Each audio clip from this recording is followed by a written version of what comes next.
left them all green up. Fire in my soul, fire in my heart. Till you see me on the other side of stars. Oh, the journey starts from where we did first step. No one's sure what lies ahead before them breath. Roads may be rough and tough, but we will lead somewhere. Nothing easy, get off and go, get it go. Sometimes this journey is about the chase, all about the destination of the world. No matter how far, No matter how far, how you go, how you go, how long can it last? gotta fix your life, go get it burning.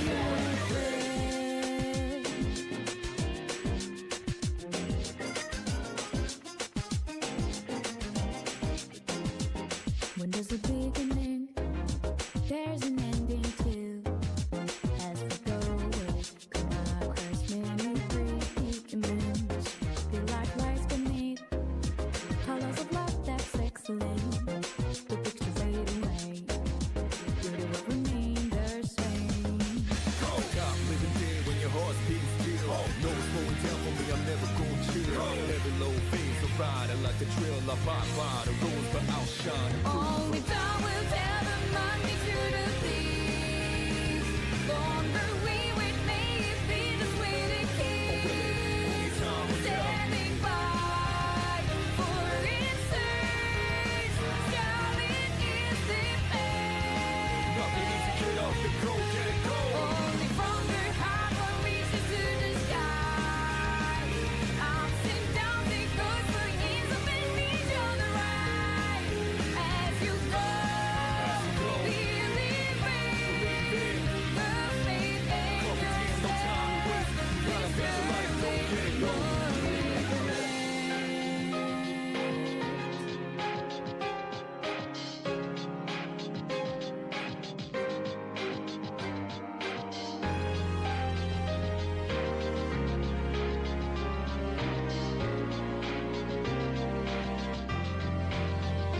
Trust is the maze, reflect hope and fear. Be brave and knowing the pain one might just stay. This truth works out, which may be hard sometimes of life. Meanings out of the search for. Question, no asses, will this be for nothing? I felt so wordless and nervous, disgusting. I won't be so broken unless I conduct it diligently, patiently, and trusted myself. Nothing was given to me, so gonna go earn it. Everything needs another motivation, I burn it. Reputation doesn't stop death, but it stops life. Accept an open mind for life. One beat is quiet, voices will be heard. Loud and clear, the story of the ones with me. Hands up. Shed no tears, realize what we left behind. Nothing easy, get off and go, get it go. Explore within the limits of the time. No one sure what needed for me to realize. No matter how far, No matter how far, how you go, how you go, how you how grow. short is Property the and no time to waste. Gotta fix your life, go get it burning.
something that proves you're not fooling. If this is all real, just tell me you'll never die over me. One star smiling moon, your hair looks in your eyes. If I could ever tell you that, wouldn't I feel so weird? Rain my heart when moods reach the stars. You won't leave me again. If I could ever tell you that, you would not leave me. When stars smiling moon, wonder how looks in your eyes. I need a smile so close, always thinking of you. Up in the sky high, the moon reaches stars. If you hold me tight, feel your heart beat so close. Will this last long?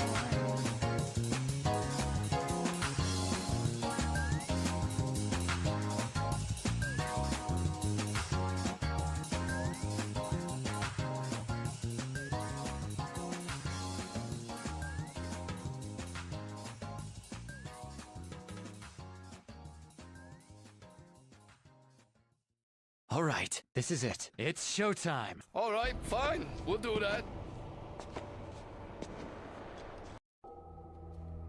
Hello. Well, it doesn't seem like it's showing the video. Oh, I know why. Okay, I got it. I fixed it. Or it will be fixed. And there we go. Planescape Torment. Yay! Molly, I did it. I did it, baby girl. Oh, that doesn't mean come over here. Are you gonna bark? Don't bark. You bark loud. Yes, I love you too. I know you're proud. I'm proud of you. I've been with this for like 13 years. I'm really proud of you.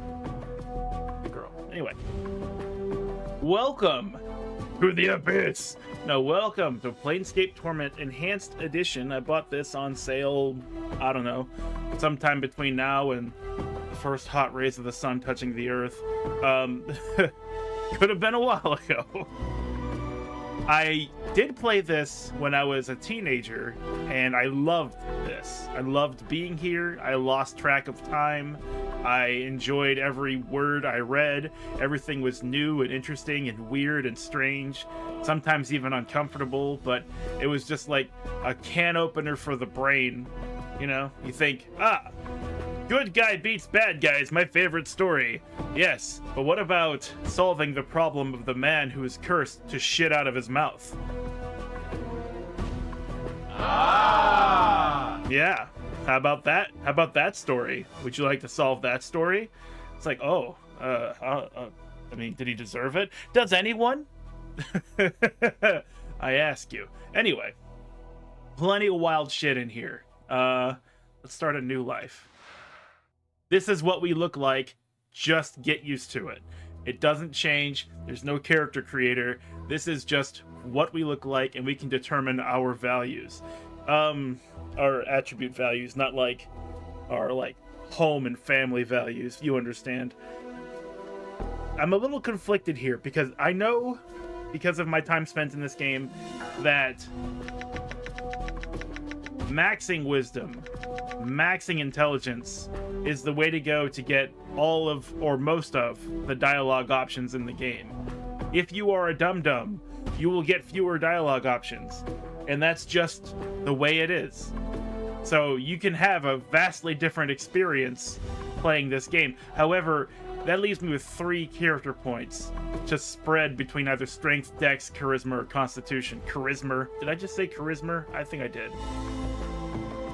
So do I want that? And then I'm thinking, well, anybody who's ever played this game before knows to just max out those 2 values. Is that the gameplay that I want to show? I kind of do. It does mean that there will be a lot more reading, you know, because we'll be smart and wise. And there's this one NPC I've spoken to who had a riddle for me.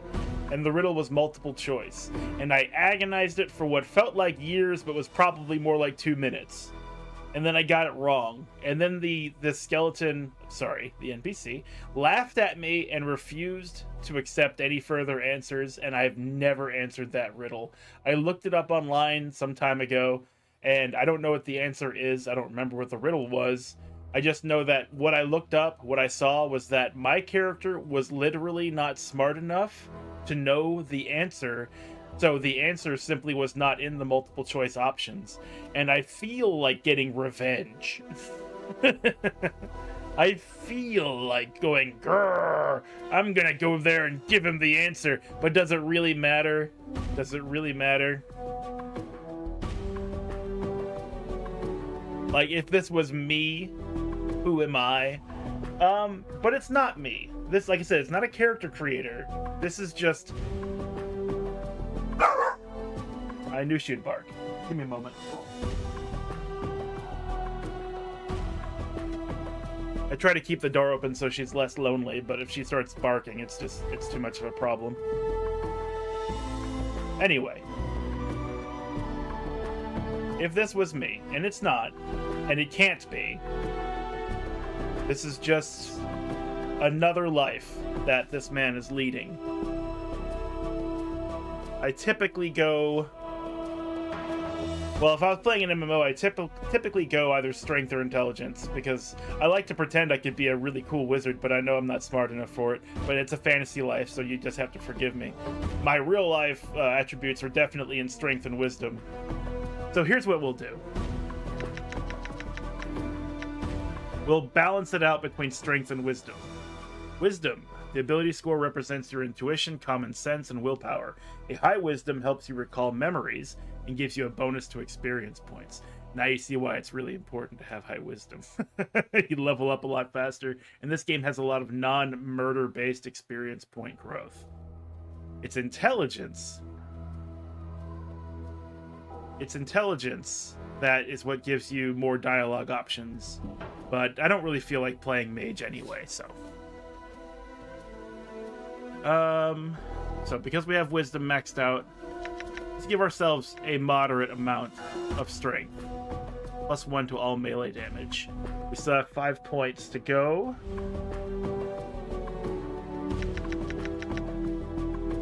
Constitution is above average, is average, above average. Yeah, you know what? Fuck it. Let's just swing. Let's go for it. I don't care anymore.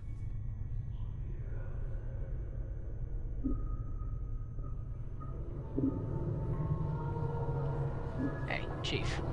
You okay? You playing corpse or you putting the blinds on the dusties? I thought you were a deader for sure. I thought you were a debtor for sure. Who are you? Who am I? How about you start? Who are you?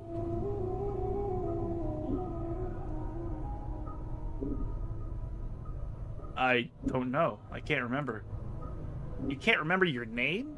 Well, next time you spend the night in this burg, go easy on the bub. Name's Mort. I'm trapped in here too. Trapped? Yeah, since you haven't had time to get your legs yet, here's the chant.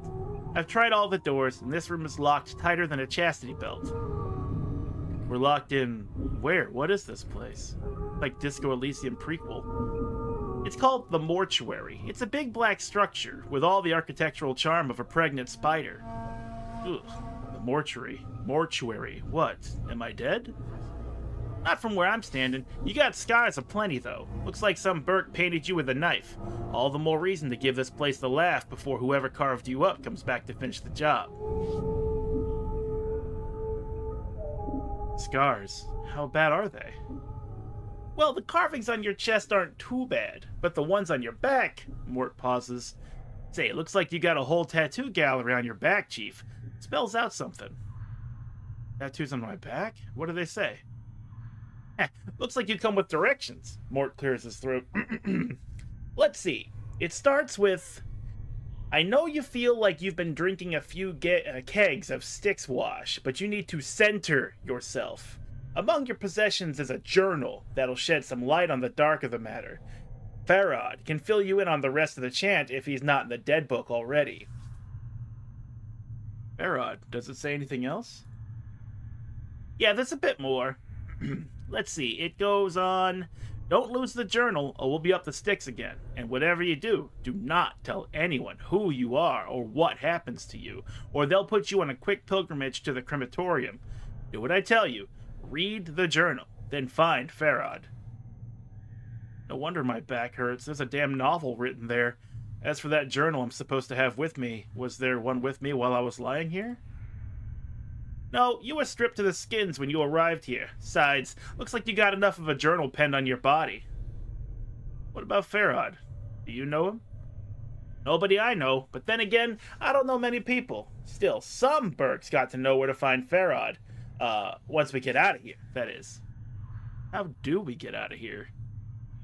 Well, all the doors are locked, so we'll need the key. Chances are, one of the walking corpses in this room has it. Walking corpses? What the hell is this? Yeah, the mortuary keepers use dead bodies as cheap labor. The corpses are dumb as stones, but they're harmless, and won't attack you unless you attack first. So I should attack one of these corpses and loot it for the key? Is that what you're saying? Intelligence is low. Well, before you do that, arm yourself first. I think there's a scalpel on one of the shelves around here. Search the shelves in the room for a weapon to attack the zombies with. When you find one, go to the inventory screen and arm yourself. Do not use your arm to defend you. It's better not to do it. If you wish to examine any items you find, right-click on them in the inventory screen. Alright, I'll look for one. Oh, one last thing. Those corpses are as slow as molasses, but getting punched by one of them is like being kissed by a battering ram. If they start getting an edge on you, remember, you can run, and they can't. Use it to keep some distance if you need to recover. Toggle run or hold down shift. Alright, thanks for the advice. Done. We're running! Look at us running around! Anyway. This is all based off of that old Baldur's Gate engine. I think it's called the Infinity Engine. And so it plays very similarly. Here's our party. Just a big old skull, ourself, and 4 empty slots. We have our grid of buttons, I'll just call them. Our map, our journal, our character. We have Fist right now. That's it. See? It even says Fist. AC is 10. We have 30 hit points. We are a fighter by default. It might change. No, it will change as we meet other characters. What's this? Oh, my alignment. Oh, man, I haven't worried about alignment in a while.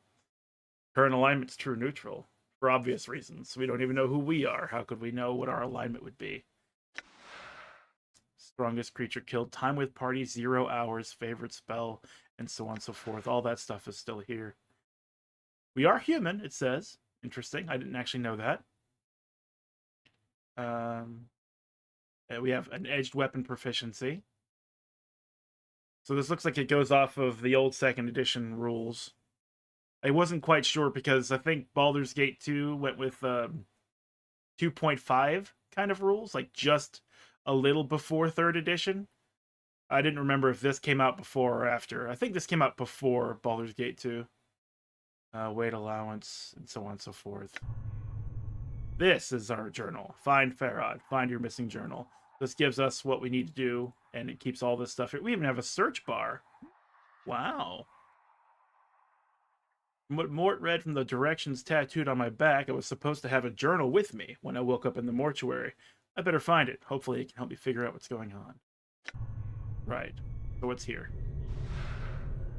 We got bandages. Bandages. And they stack.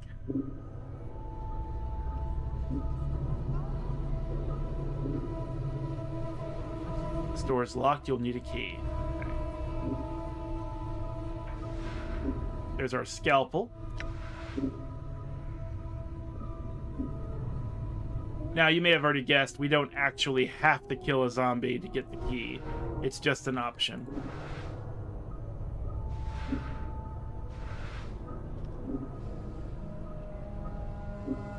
This shambling corpse looks like it has been dead for several years.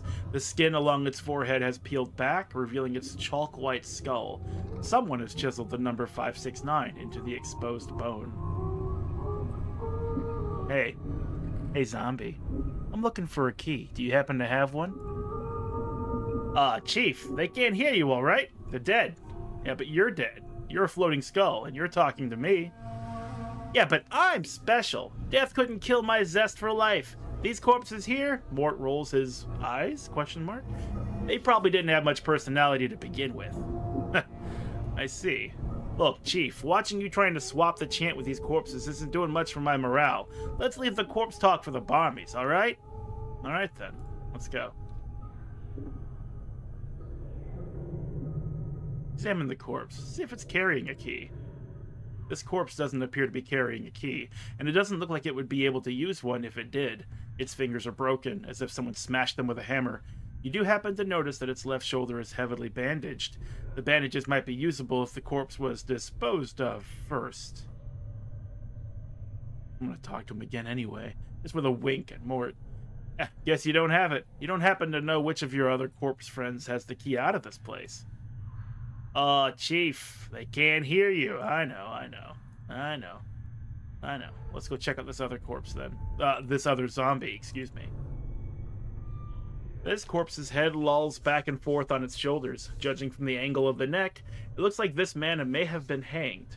The number 825 has been painted on the side of his head. Examine the corpse. This corpse is carrying nothing, but you happen to notice its hands are heavily bandaged. The bandages might be usable if the corpse was disposed of first. Now, I don't know about you, but I'm not sure I'd want to put on bandages from a corpse. Like, fresh corpse right onto my body. I don't know about that. Hey, it was great talking to you. Farewell.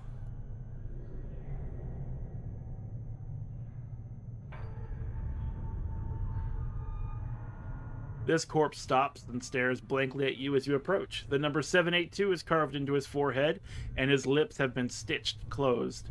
The faint smell of formaldehyde. I think that's the first time I read the word formaldehyde in my life, too. I was like, formaldehyde. Oh my god, what is that word? Formaldehyde emanates from the body.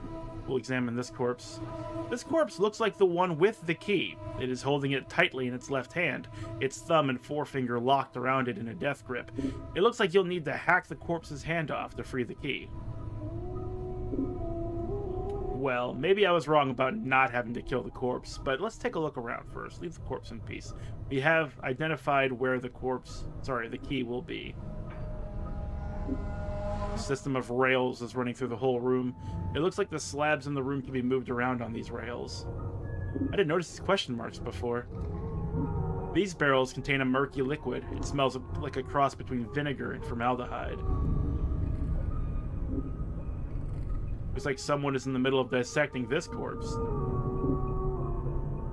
This slab is covered with dried blood and other remains, probably from your body. Since that was the slab we were just laying on. Okay, that's going to be a problem, I think. Let me go to options. Gameplay. Always run. Turn that on. Hit done. Because I do want to always run, but I also want to hold tab. Pressing shift and tab opens up the Steam overlay. So.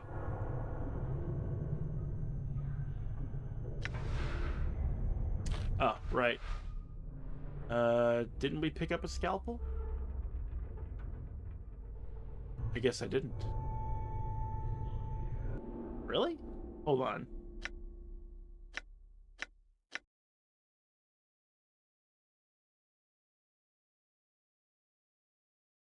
Not for sure that I did. Oh, I didn't. I must have just hit done or something. There's our scalpel and a cutscene. Alright, you found the scalpel. Now, go get those corpses. Don't worry, I'll stay back and provide valuable tactical advice. Alright. Time to introduce these corpses to the second death, then. Although you can attack by selecting weapon from the quick menu, pressing the A key also toggles the attack cursor. Let's go.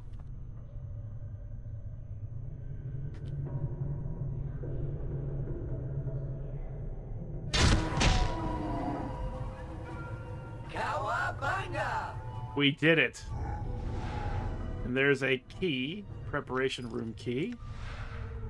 The head of this bronze key has been twisted around itself several times, so that it resembles a screw. If Mort is to be believed, it unlocks one of the doors in the preparation room.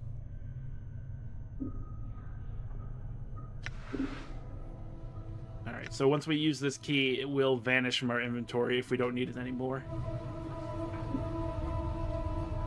Door's locked, you'll need a key. There we go. Door's open. Psst, some advice, Chief? I'd keep it quiet from here on. No need to put any more corpses in the dead book than necessary, especially the femmes. Plus, killing them might draw the caretakers here. The corpses here, where did they all come from? Death visits the plains every day, Chief. These shamblers are all that's left of the poor sods who sold their bodies to the caretakers after death. Before you said something about making sure I didn't kill any female corpses? Why? Well, are you serious? Look, Chief, these dead chits are the last chance for a couple of hardy bashes like us. We need to be chivalrous. No hacking them up for keys. No lopping their limbs off. Things like that. Last chance? What the hell is this? Chief, they're dead. We're dead. See where I'm going? Eh? No. No, I don't, actually. Chief, we already got an opening line with these limping ladies. We've all died at least once. We'll have something to talk about. They'll appreciate men with our kind of death experience. Wait, didn't you just say before that I'm not dead? Well, alright, you might not be dead, but I am, and from where I'm standing, I wouldn't mind sharing a coffin with some of these fine, sinewy cadavers I see here. Mort starts clacking his teeth as if in anticipation. Of course, the caretakers would have to part with him That first, is and... garbage, Cicero! Garbage! And that's not likely. Who are these caretakers again? They call themselves the Dustmen. You can't miss them. They have an obsession with black and rigor mortis of the face. Don't matter. None of this matters. They're an adult bunch of ghoulish death worshippers. They believe everybody should die, sooner better than later. I'm confused. Why do these Dustmen care if I escape? Weren't you listening? I said the Dusties believe everybody's got to die, sooner better than later. You think the corpses you've seen are happier in the dead book than out of it? The corpses I've seen here, where did they all come from? Didn't I already go on this one? Death visits the plains? Yeah, okay. Alright, I'll try to remember all that. Look, Chief, it's obvious you're still a little addled after your kiss with death, so I got 2 bits of advice for you. 1, if you got questions, ask me, alright? Alright, if I have any questions, I'll ask you. 2nd, if you're half as forgetful as you seem to be, start writing stuff down. Whenever you come across something that might be important, jot it down so you don't forget. If I had that journal I was supposed to have with me, I'd do that. Start a new one then, Chief. No loss. There's plenty of parchment and ink around here to last you. Alright, it couldn't hurt. I'll make a new one then. Use it to keep track of your movements, especially your bowel movements. If you ever start to get cloudy on important things, like who you are, or more importantly, who I am, use it to refresh your memory. Alright, I got it. Let's go. Updated my journal. Updated my journal. I will probably snatch that soundbite at some point, and I will use it for just, general purpose stuff. Updated my journal. Shambling corpse gazes at you with vacant eyes. Her skin, oh my gosh, Hot! is paper thin, almost wispy. It's like someone draped a sheet of cobwebs across her frame. The number 594 has been scratched onto her forehead with a charcoal pencil. So it is written. So trying to blend in here. So doing anything later? The corpse continues to stare at you. Farewell, then. You see the way she was looking at me, huh? You see that? The way she was following the curve of my occipital bone? I don't know how to pronounce it. Is it occipital? I think it might be. Occipital bone? You mean that blank-eyed beyond the grave stare? What? Are you blind? She was scouting me out. It was shameless the way she wanted me.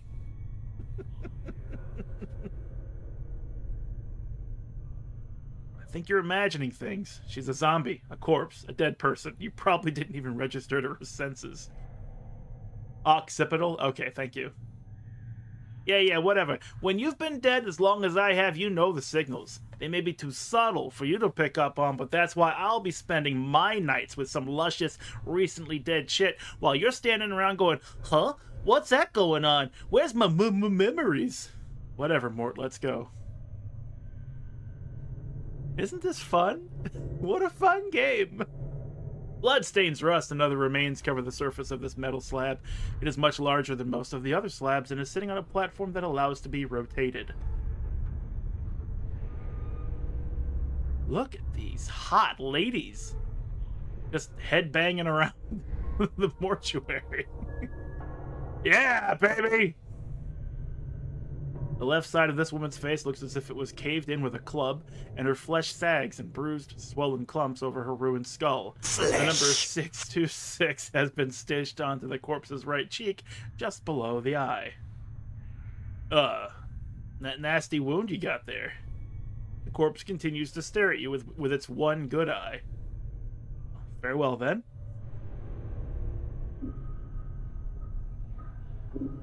This corpse is lumbering along a triangular path. Once it reaches one of the corners of the triangle, it pauses, then turns and staggers towards the next corner.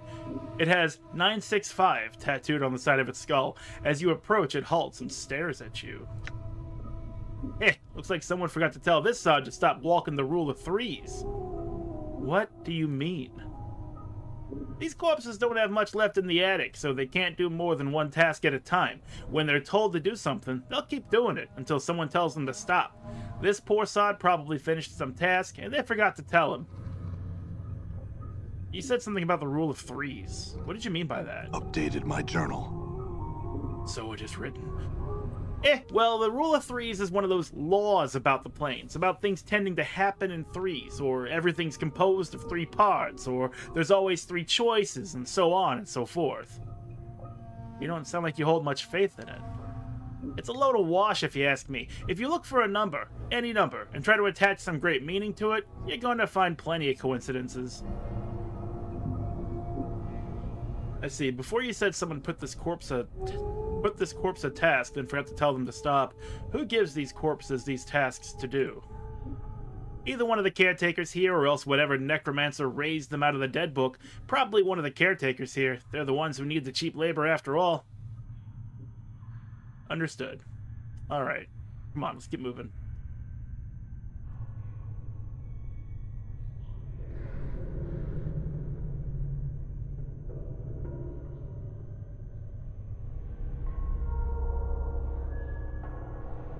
So I encouraged an old friend, like a long time ago, to play this game, and they got like a 2-pack with this game and I think Black and White together, and he said he really wanted to get his $10 back. He hated this game, and I think that was the first time I decided to no longer trust him.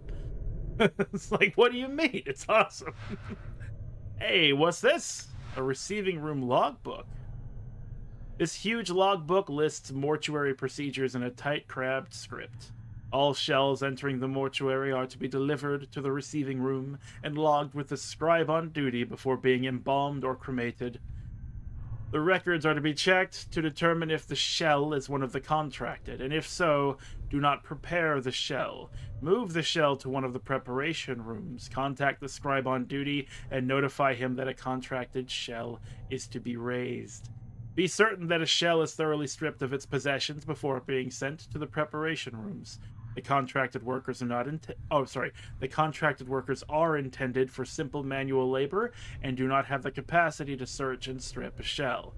The faction is not responsible for any possessions lost or items stolen by collectors who have brought the shells to the mortuary. The shell's possessions are to be stored in the receiving room until an initiate can be sent to claim them. Please catalog all possessions in the logbook. Following this list is thousands of entries of bodies that have been sent to the receiving room. As you flip through the rest of the book, however, you notice the last page has been cut out. So we know about the Dusties. We know where we are. We know what's around us. And from that, you can see that there is an organization of people who are receiving dead bodies to either have them embalmed or cremated, or put to work. The Dusties are a faction that loves to deal with the dead. Hey, copper. This is a handful of copper commons. Well, we'll take those. And a fist weapon. Damage 2 to 4 crushing, 1 speed, 1 weight, proficiency fists. Not usable by mages. They don't know what to do with them. They're like, what's this thing? This crude iron bar is designed to slip over the fist, with the thick portion resting in the palm and the iron ring facing outwards over the knuckles. While wearing these fist irons, a single punch can shatter someone's jaw. Well, we did go with strength, so... I never even equipped that scalpel when I brought down that zombie. Look at me following tutorials.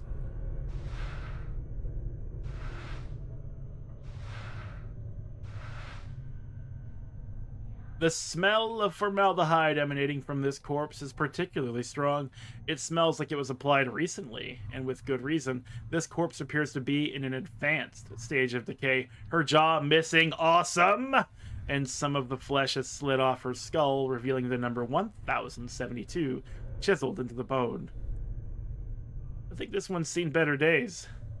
The corpse does not respond to your voice. The fact it has no jaw may have something to do with it. Either that, or it simply has nothing to say. Farewell, then. Done. So, like, this game could easily have just given us the same copy-paste dialogue per zombie, but they still made an effort to have every zombie be unique. The number 1201 has been linked on the forehead of this corpse. Inked, not linked, sorry. Inked on the forehead of this corpse, and the ink has run down its eyes, cheeks, and jaw. As you follow the ink tears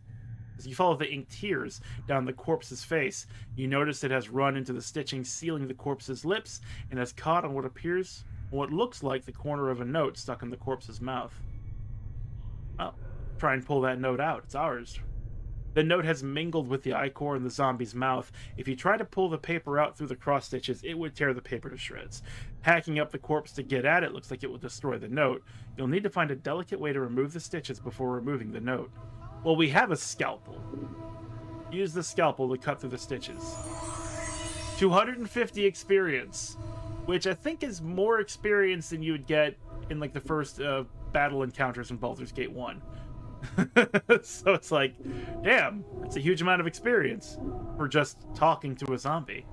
You deftly slice through the stitches, sealing the corpse's mouth, and the jaw sags open. You carefully pull the note from the corpse's mouth. Despite the condition of the paper, the writing on it still seems legible. Leave the corpse in peace. Note from corpse number 1201. This is a foul-smelling note retrieved from the mouth of one of the mortuary zombies. It looks like it was sewn into the corpse's mouth by accident. Despite its condition, the writing is legible.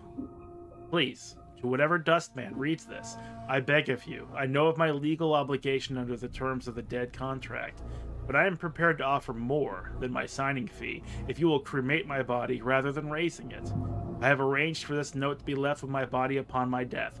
If you are reading this, then please use this note as instructed and accept the result in exchange for my contracted duty. Let my contract number serve as the key. It looks like the corpse was too late to prevent the raising, but you notice that beneath the writing is a diagram. It looks like the directions for folding the parchment into a strange pattern. Note 1201. If you are ever capable of examining an object further, or performing an action on the object outside of the world screen, a Use button will appear for the object on this examined screen. This button allows you to manipulate the item through a dialog screen. Alright. This foul-smelling note has a strange-looking diagram inscribed beneath the writing. It looks as if it's instructing you to fold the corners of the note so their points touch the center. There is a series of strange marks on each corner. 1 mark on the upper right, 2 marks on the lower right, 3 marks on the lower left, and no marks on the upper left. Well, it's 1201. That's our key. So, 1 mark on the upper right. Fold the upper right into the center. 2 marks on the lower right. You fold the corner inward so its point touches the center. Lower right. Fold the lower right into the center. Right? 1 mark, 2 marks on the lower right. Fold the lower right into the center. You fold the corner inwards so its point touches the center. No marks on the upper left. 1201. Fold the corner inwards. Oh wait, sorry, my brain doesn't work all of a sudden. It was upper left or lower left? No marks on the upper left. No marks on the upper left. Into the center. As you fold the upper left inward to the center, you watch as the upper right unfolds by itself, resuming its normal position. Remember, the upper right is the number 1. 1 mark on the upper right. So 1201 completes right here. Fold the upper right back into the center. As you fold the upper right corner back to the center, the lower left corner mirrors the action until all the corners touch in the center. You watch for a moment, and the corners of the paper raise up, turning the note into a small, 4-sided paper pyramid. Open the sides of the pyramid. Experience. You peel back the sides of the pyramid, and the paper disintegrates to dust. Inside is a small triangle-shaped earring. It catches the light and gleams brightly. Take the earring. Triangle earring. You received this small earring from folding a note in the mouth of one of the walking corpses in the mortuary. It's a beautiful earring, but despite its beauty, all it seems to do is remind you how strange this world you've woken up in is. I, however, cannot identify its magic, so we'll just have to hold on to it. But yeah, I think, like, now that I'm 42 years old and I'm playing this game, like, for the first time again, I'm pretty sure that was a pay attention, reading comprehension. Okay? Okay. This isn't something to skip through.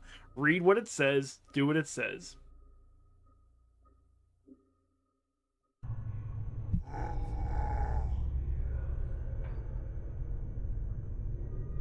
Somebody here has a name. These barrels contain a murky liquid. It smells like a cross between vinegar and formaldehyde.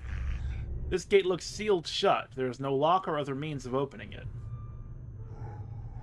This body is completely covered by a rough, dark cloth.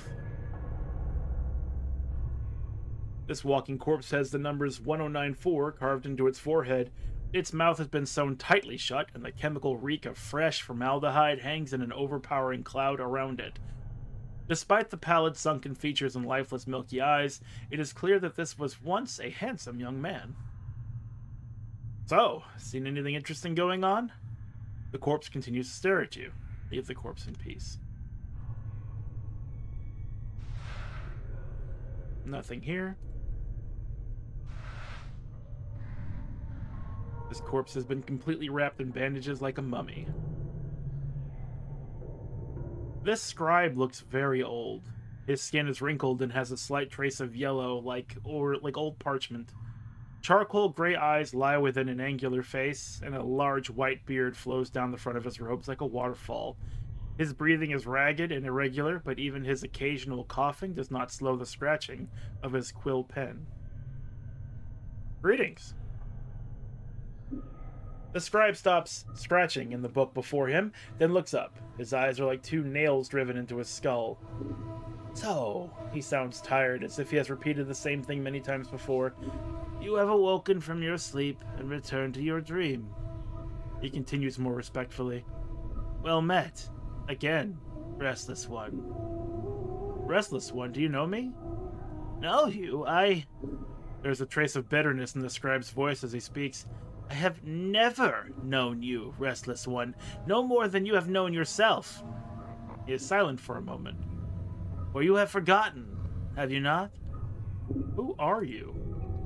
As always, the question, and the wrong question as always. He bows slightly, but the movement suddenly sends him into a bout of coughing. He pauses for a moment, catches his breath. I am Doll. Perhaps you can answer some questions for me, Doll. Dated my journal. Very well. What did you wish to know? What is this place? You are in the mortuary, Restless One. Again, you have come. Before he can finish, Doll breaks into a fit of coughing. After a moment, he calms himself and his breathing resumes its ragged wheeze. This is the waiting room for those about to depart the shadow of this life. Shadow of this life? Yes, a shadow, you see, Restless One. This life, it is not real. Your life, my life, they are shadows. flickerings of what life once was. This life is where we end up after we die, and here we remain, trapped, caged, until we can achieve the true death. True death? True death is non-existence, a state devoid of reason, of sensation, of passion. Dahl coughs and gives a ragged breath. A state of purity. Sounds like oblivion. Why would anyone want that? Is it worse than remaining in this shadow of what life once was? I think not. Tell me more about the mortuary. This is where the dead are brought to be interred or cremated. It is our responsibility as dustmen to care for the dead, those who have left this shadow of life and walk the path to true death. Dahl's voice drops in concern. Your wounds must have exacted a heavy toll if you do not recognize this place. It is almost your home. Dustmen? We Dustmen are a faction, a gathering of those of us that recognize the illusion of this life. We await the next life and help others on their journey. Well, then perhaps you can explain why the Dustmen want me dead. It is said there are souls who can never attain the true death. Death has forsaken them, and their names shall never be penned in the dead book. To awake from death as you have done suggests you are one of these souls. Your existence is unacceptable to our faction. Unacceptable? That doesn't sound like it leaves me in a good position. You must understand, your existence is a blasphemy to them. Many of our faction would order you cremated if they were aware of your affliction. Right, well, you're a Dustman, but you don't seem to be in favor of killing me. Why not? Because forcing our beliefs upon you is not just. You must give up this shadow of life on your own, not because we force you to. Dahl looks about to break into another coughing jag, but he manages to hold it in with some effort. As long as I remain at my post, I will protect your right to search for your own truth. What is your post? I am a scribe, a cataloger of all the shells that come to the mortuary. Dahl coughs again, then takes a deep breath. As long as the stream of corpses flows through the mortuary, I shall remain at my post. I see. I had some other questions. How did I get here? Dahl snorts in contempt, as if he finds the memory repugnant. Your moldy chariot ferried you to the mortuary, restless one. You would think you were royalty based on the number of loyal subjects that lay stinking and festering upon the cart that carried you. You would think you were royalty based on the number of loyal subjects that lay stinking and festering upon the cart that carried you. I arrived here on a cart? Updated my journal. Yes, your body was somewhere in the middle of the heap, sharing its fluids with the rest of the mountain of corpses. Dahl breaks into another violent fit of coughing, finally catching his breath minutes later. Your Seneschal Farad was, as always, pleased to accept a few moldy coppers to dump the lot of you at the mortuary gate. Who is this Farad? He is a collector of the dead. Dahl draws a ragged breath and continues. We have such people in our city that scavenge the bodies of those that have walked the path of true death, and bring them to us that they may be interred properly. Doesn't sound like you like Farad much. There are some I respect, restless one. Dahl takes a ragged breath and steadies himself. Farad is not one of them. He wears his ill repute like a badge of honor and takes liberties with the possessions of the dead. He is a knight of the post, cross-trading filth of the lowest sort. Knight of the post. A knight of the post. A thief. All Farad brings to our walls comes stripped of a little less of their dignity than they possessed in life. Farad takes whatever he may pry from their stiffening fingers. Did this Farad take anything from me? Most likely. Are you missing anything? Especially anything of value? His voice dips as he frowns. Not that Farad would take exception to anything that wasn't physically grafted to your body, and sometimes even that's not enough to give his greedy mind pause. I am missing a journal. A journal? If it was of any value, then it is likely it lies in Farad's hands. Where can I find this Farad? If events persist as they have, Restless One, you have a much greater chance of Farad finding you and bringing you to us again before you find whatever ooze puddle he wallows in this time. Nevertheless, I must find him. Slight warning creeps into Dahl's tone. Do not seek out Farad, Restless One. I am certain that it will simply come full circle again, with you none the wiser, and Farad a few coppers richer. Accept death, Restless One. Do not perpetuate your circle of misery, your Planescape Torment. I have to find him. Do you know where he is? Dated my journal. Dahl is silent for a moment. When he finally speaks, he seems to do so reluctantly. I do not know under which gutterstone Farad lairs at the moment, but I imagine that he can be found somewhere beyond the mortuary gates in the Hive. Perhaps someone there will know where you can find him. Thank you. I had some other questions. Can you tell me who I am? Updated my journal. I know scant little of you, Restless One. I know little more of those that have journeyed with you and who now lie in our keeping. Dahl sighs. I ask that you no longer ask others to join with you, Restless One. Where you walk, so walks misery. Let your burden be your own. There are others who have journeyed with me, and they are here? Updated my journal. Do you not know the woman's corpse interred in the memorial hall below? I had thought that she had traveled with you in the past. Dahl looks like he is about to start coughing again, then catches his breath. Am I mistaken? Where's her body? The Northwest Memorial Hall on the floor below us. Check the biers there. Her name should be on one of the memorial plaques. Mayhap that will revive your memory. You said there were others. Who else is here?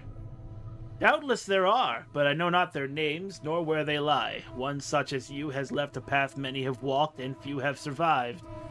Dahl gestures around you. All dead come here. Some must have traveled with you once. I had some other questions. You sound ill. Are you not well? I am close now to the true death, Restless One. It will not be long before I pass beyond the eternal boundary and find the peace I have been seeking. I tire of this mortal sphere. Dahl gives a ragged sigh. The plains hold no more wonders for one such as I. The eternal boundary? The boundary between the shadow of this life and the true death. Uh-huh. Had some other questions. I wanted to go back to this. It says, are you certain? There might be some way I could help you. I do not wish to live forever, nor live again, Restless One. I could not bear it. Relatable.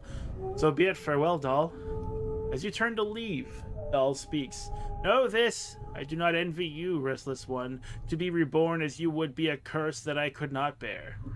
To be reborn as you would be a curse that I could not bear. I wanted to read that better. You must come to terms with it. At some point, your path will return you here. Dahl coughs, the sound rattling in his throat. It is the way of all things, flesh and bone. And perhaps we will meet again, Dahl. I'm gone. I'm gone. Is this... That's abort current action. Select all characters. Okay, cool. I didn't have Mort with me. Hey, what's eating you, Chief? Hey, what's eating you, Chief?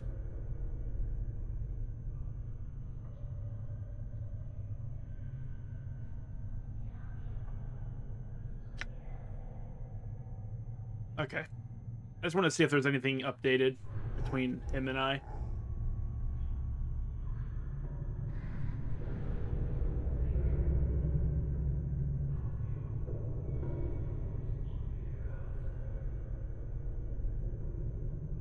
This huge corpse is standing silently in a corner of the room, facing the wall. He looks to have been a heavy-set man in his early years, and judging by the condition of the body, he died only recently. The freshly stitched number on his forehead reads 1664. This corpse looks like it was serving as a librarian, but this corpse looks like it is serving as a librarian, for it is carrying a huge stack of books in its arms. Examine the books. The books appear to be old mortuary ledgers. None of them have any particular interest. As you search through the text, however, you notice a loose page folded between two of the books. You are suddenly struck with the feeling that someone tucked it there to hide it. Well, it's ours now. The page doesn't look like it belongs with the ledgers. It looks like it belongs in a logbook. The tear is clean, as if with a knife, so you suspect the page was removed on purpose. Read through it. You take a moment to read through the page. It's a list of dead bodies brought to the mortuary and logged in the receiving room. All the entries appear to be recent arrivals. Well, there was a page missing in our log. This ragged page looks like it was cut neatly out of a book. It is written in a tight, crabbed script. 16537, 5th night, drunk. Chest wound. Cause of death, mauling, Abishai. Collector, pox. 3 commons paid, no possessions. 16538, 5th night, desiccated corpse. Cause of death, indeterminable. Age of shell prevents identification. Collector, Farad. 3 commons paid, no possessions. Stripped, knife marks evident from dissection. 16539, 5th night, scarred shell, cause of death indeterminable. Scars do not appear to be cause of death. Shock trauma. Collector Farad, 3 commons paid, possessions logged, fist irons, 13 commons, middle table, receiving room. We have those fist irons, and we have 13 commons. It's ours now, bitch! 16540, 5th night, desiccated corpse number 2. Cause of death indeterminable. Age of shell prevents identification. Collector Farad. 3 commons paid. Possessions logged. Knife marks evident from dissection, but the dissection was not thorough enough. Copper earring found lodged in abdomen. Earring has been locked in southeast preparation room. Have an initiate from the 3rd circle examine it. It has strange markings like those on contracted worker number 79. 16541, 5th night, skeleton, cause of death, indeterminable, age of shell prevents identification. Collector Farad. Again. 3 commons paid, no possessions. Stripped, knife marks evident from dissection. As with the previous entries, these shells Farad has brought also show signs of having been prepared. I have asked that Initiate Emmerich launch an investigation into the matter. Furthermore, entry 16542 is one of Farad's gang. I have seen the individual before. I would ask Emmerich to pay heed to how the man died. 16542. 5th night. Tiefling, male. Cause of death, slash marks, discoloration of wounds are consistent with grave rot. Ghoul claws? Collector Farad, 3 commons paid, no possessions, stripped, knife marks evident from dissection. Tiefling. This is the first time I in my life had ever heard of the word tiefling. I had no idea what a tiefling was when I read this. However, and I've mentioned this before because Baldur's Gate 3 has a lot of tieflings in it, tief is German for deep. Deepling. And they have like a hellish countenance about them. So it's like, they're from hell, the deep hell. I always thought that was cool. Anyway.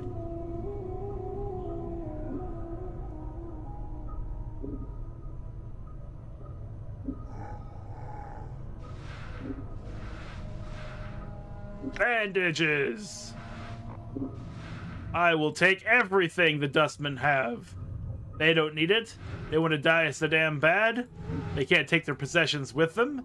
I may as well take all of their possessions, of which they have quite little.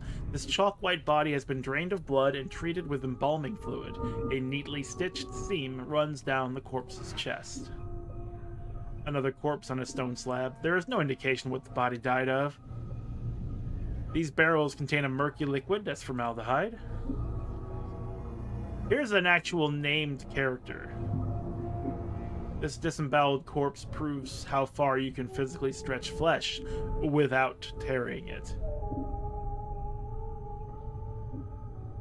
You see a slight young woman with pale features. The sunken flesh around her cheeks and neck makes her appear as if she is starving.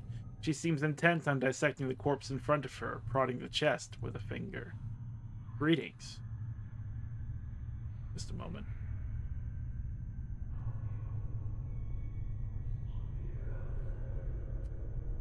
I may take an hourly break on these streams because there's a lot of words to read. In fact, we'll do that right now. It's 8:03 p.m. It has been an hour since I started, and it would just cut into the next break time if I don't take it now. So I'll be back in a few minutes. We'll just hit this break right here.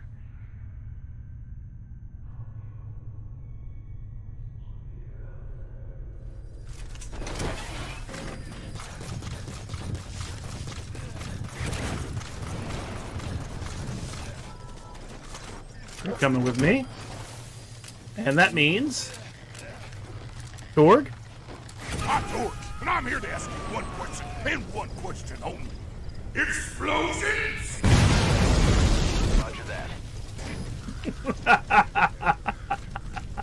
Play simulators or games. Ah! God damn it!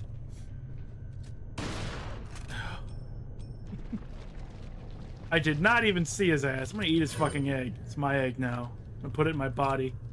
To alert status. Understood. There's another one over there. Heightened alert. Hello. And hello. There's 5 scouts in this room. The other 3 should go to sleep soon. HQ, come in. This is HQ. This is patrol. I'll clip. The thing? You want to do the thing where we blow shit up? Yeah, baby, yeah! I'm the mad bomber. What bombs at midnight? Like, where did it go? It fell. It fell down there somewhere. You know what? This will be fine.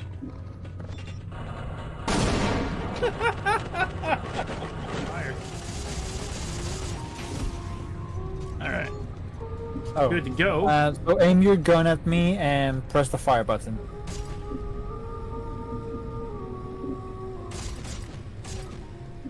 You want to die? Oh, does it actually fire? Oh, if I aim at your chest, it doesn't. If I aim at your head, it has no problem whatsoever. I even see blood spurts. It's because it knows that my head is not a critical component.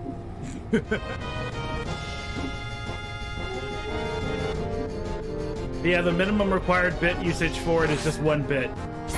Like, I want people to just use it and have fun. Boys have a penis and girls have a vagina. You have passed your biology class. Bill of sale?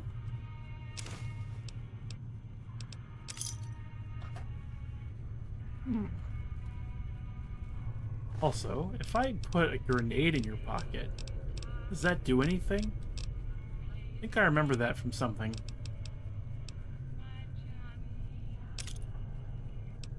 It's live! Holy shit! I'm not gonna leave here just yet. I want to go this way. Seems like this would have something.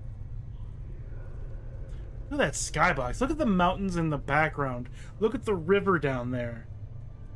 Or I guess, yeah, it's kind of a river. Sort of a creek kind of thing, but look how fucking gorgeous this game is. Supply drop complete.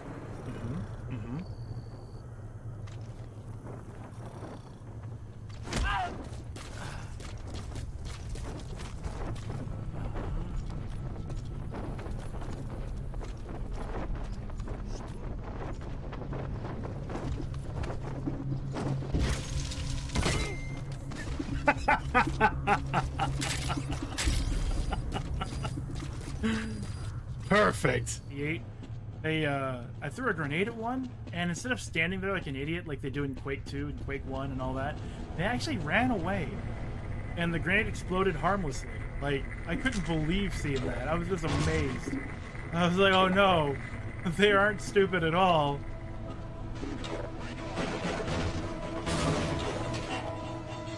You know, maybe they're a little stupid. Just a little. One of my favorite things about the longbow turret is I can really place it anywhere.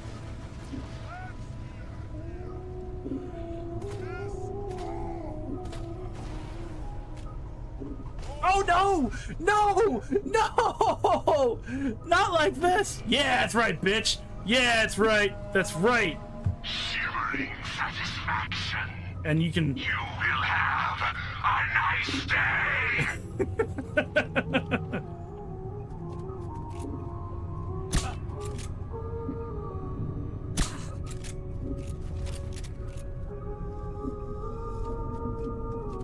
There's our target. I think I see something. I think I see a whole ass man standing there with a gun pointed at me, but I'm not sure yet.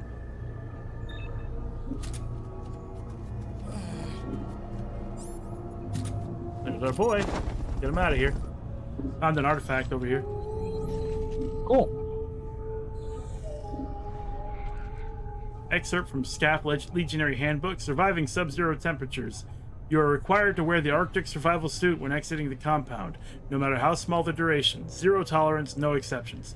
Do not use suits with obvious worn seams, tears, or loose seals from inside the helmet. Turn these into requisitions immediately. A hole, however small. See him.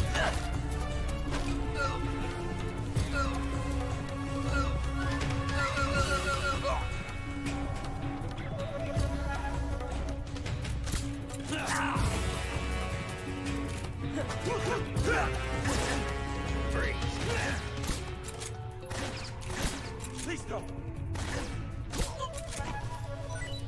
What? There you get it right there then.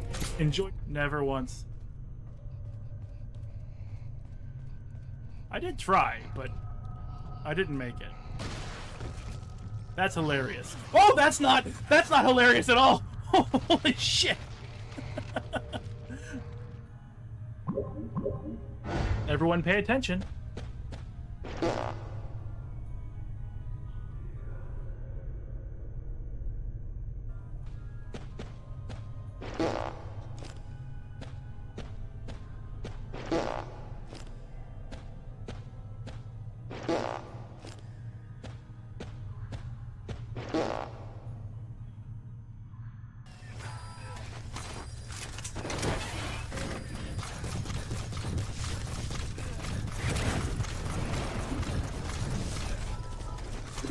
You're coming with me. And that means... Torg? I'm Torg, and I'm here to ask you one question, and one question only. Explosions! Roger that. Play simulators or games. Ah, God damn it.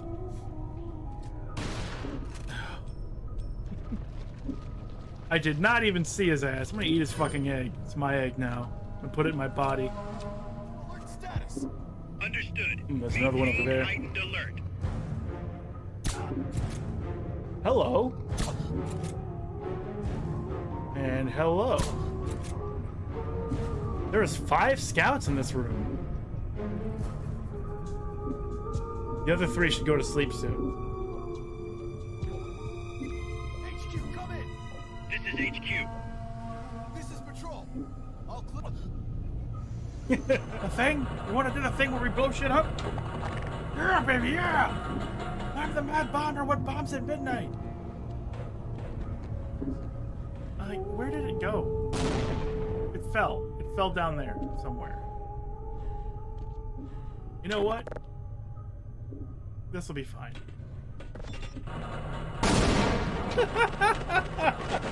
Fired. All right. Oh. Good to go. So aim your gun at me and press the fire button.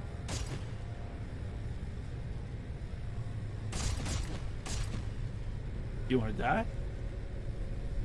Oh, does it actually fire?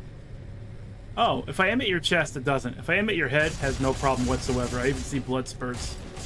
It's because it knows that my head is not a critical component.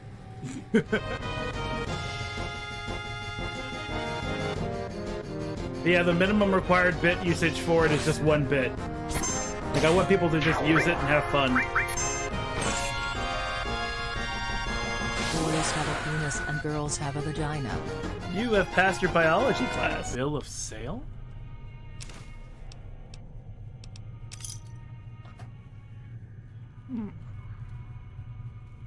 Also, if I put a grenade in your pocket, does that do anything? I think I remember that from something.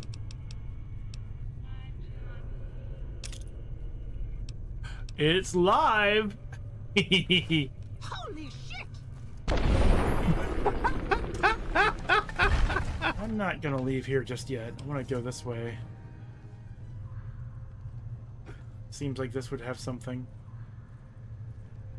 Look at that skybox. Look at the mountains in the background. Look at the river down there.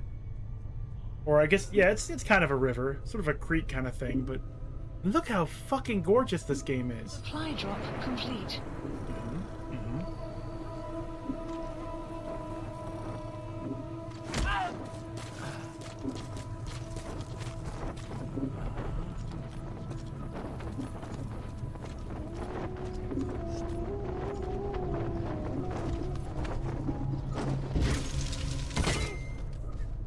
Start the game already! Nagarotep, welcome in, buddy. Thank you for sponsoring today's, well, Thursday and Friday streams with Planescape Torment. Appreciate it very, very much. And it's great. I didn't remember how well written it was. I knew that it was well written, but between like 20 years ago and now, I wasn't sure if it was the same or not. But so far, it's been fantastic. Okay. Just had to take a break because after about an hour of dense reading, I was like, you know what, I need some water. And I'm gonna have to take this a bit more seriously. If I was doing a professional narration like on stage, I think a break every hour, not an hour-long break. A break every hour would just be completely normal and make sense. And so I'm gonna treat this the same way because like I posted in the Discord, there's like 950,000 words in this game's script. We won't be reading all of them, obviously, but we'll probably be reading about 85% of them.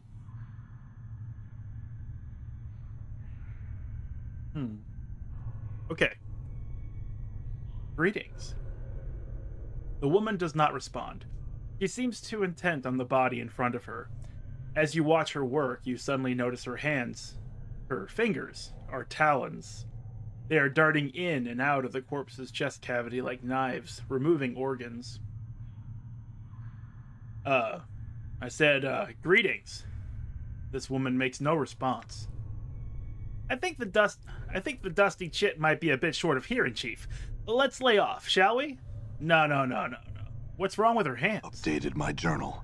Yeah, she's a tiefling, Chief. They got fiend blood in their veins, usually because some ancestor of theirs shared knickers with one demon or another. Makes some of them addled in the head, and addled looking, too. Tap the woman, get her attention.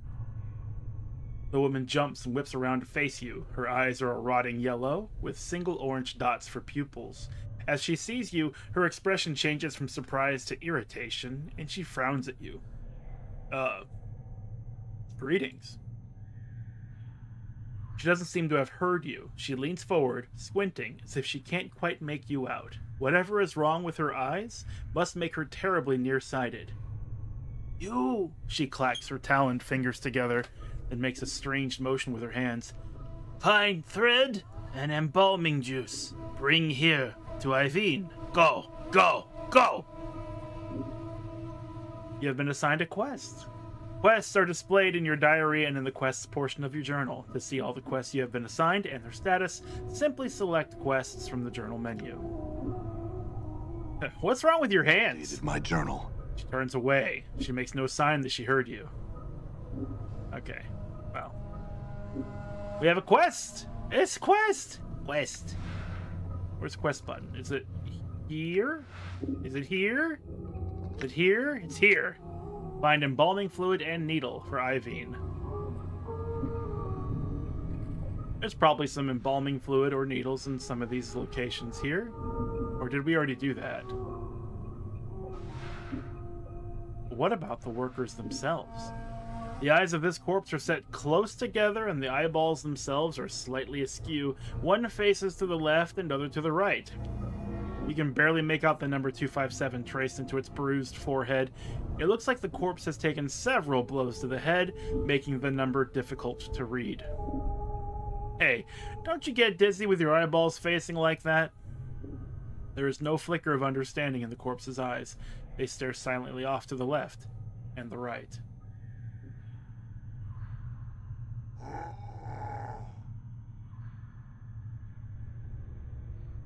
This heavily stitched corpse is shuffling lazily back and forth between two slabs.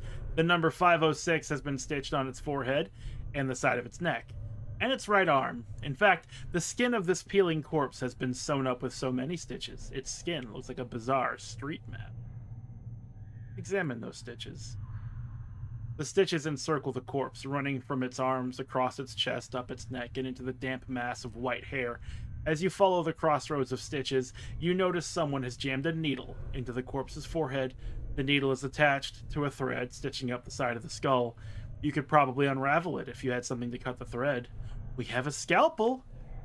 Ah! Probably use that. Cut the stitches with your scalpel, then pull out the needle and thread. You slice the thread neatly with the scalpel, then pluck out the needle and pull the stitches out. As you do, the skin covering the forehead peels back to reveal the corpse's chalk white skull, where, to your surprise, the number 78 has been chiseled. Seems you got two different designations there, corpse. The corpse stares straight ahead, oblivious. So that is a needle and thread. Now we just need formaldehyde.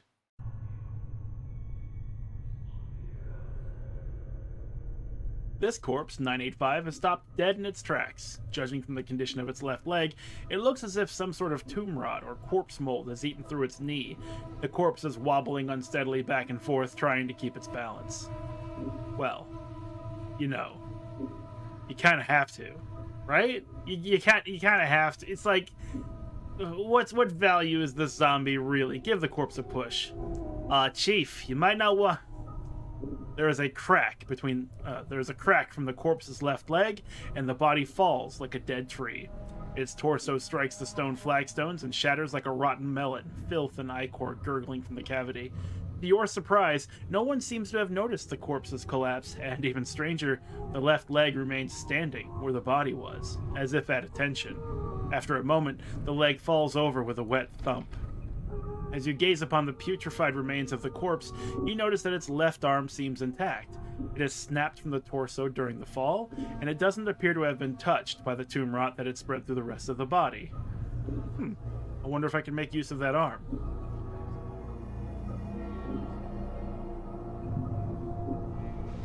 Here it is. Left arm, number 985. Damage 1 to 6 crushing, speed 4, weight 3, proficiency clubs. Not usable by mages. Okay. This arm snapped clean off corpse 985 when it accidentally toppled.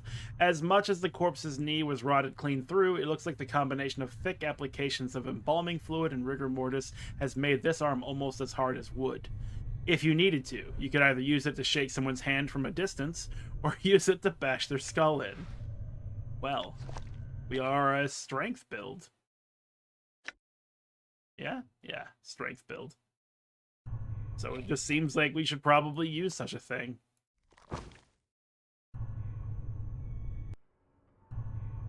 Still no embalming fluid, though.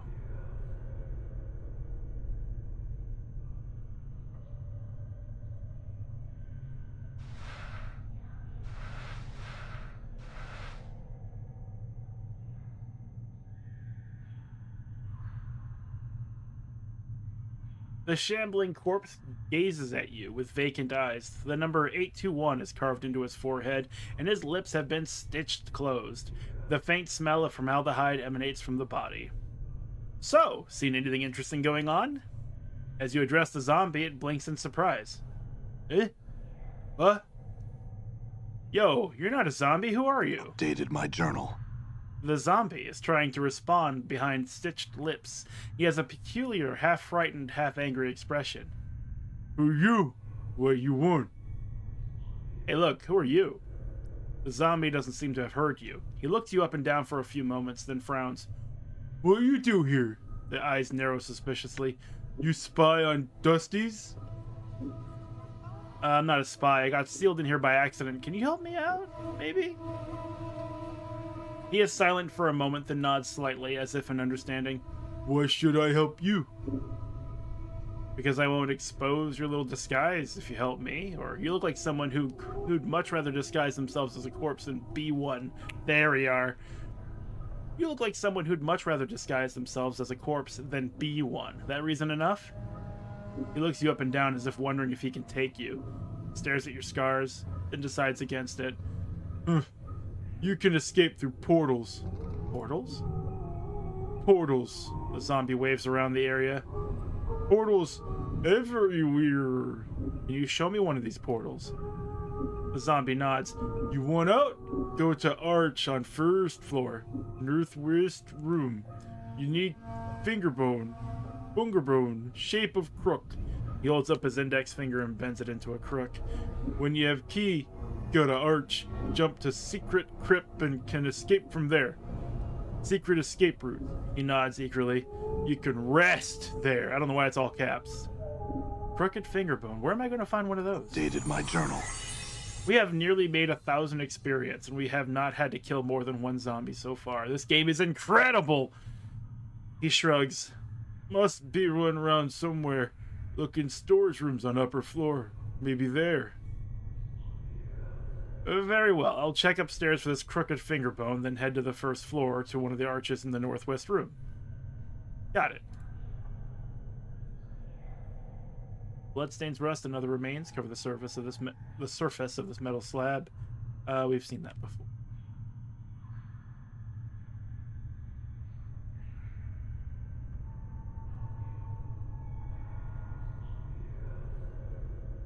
Dried blood covers the slab's surface.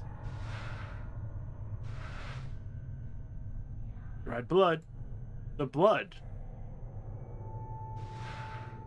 What's that? Jar of embalming fluid. Special. +2 to 8 to hit points. +1 to armor class. Weight 1. Usable only by the nameless one in Mort. This is a sealed jar of embalming fluid. It is used as a preservative for dead bodies. As an added benefit, the smell of the fluid is more than sufficient to mask the smell of any rotting bodies it is used on.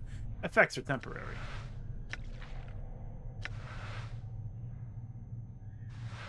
More embalming fluid.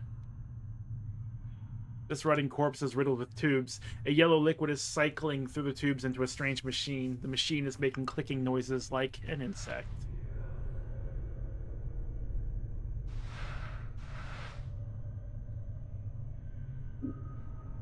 A bloody cloth covers the remains of this corpse. The stench rising from the body is almost unbearable. This container is locked. I think if I had chosen something closer to a rogue type, I might have been able to unlock that, or there might be a key somewhere. I will need a key for that door. However, we have the embalming fluid and we have the needle and thread. Let's go talk to our tiefling friend and turn that quest in right now.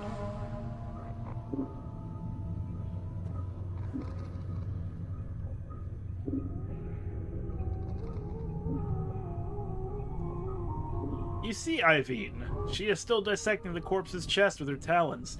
The rhythm of the talons reminds you of something, but you can't quite recall what. Watch her. Study the motions of her hands. Updated my journal.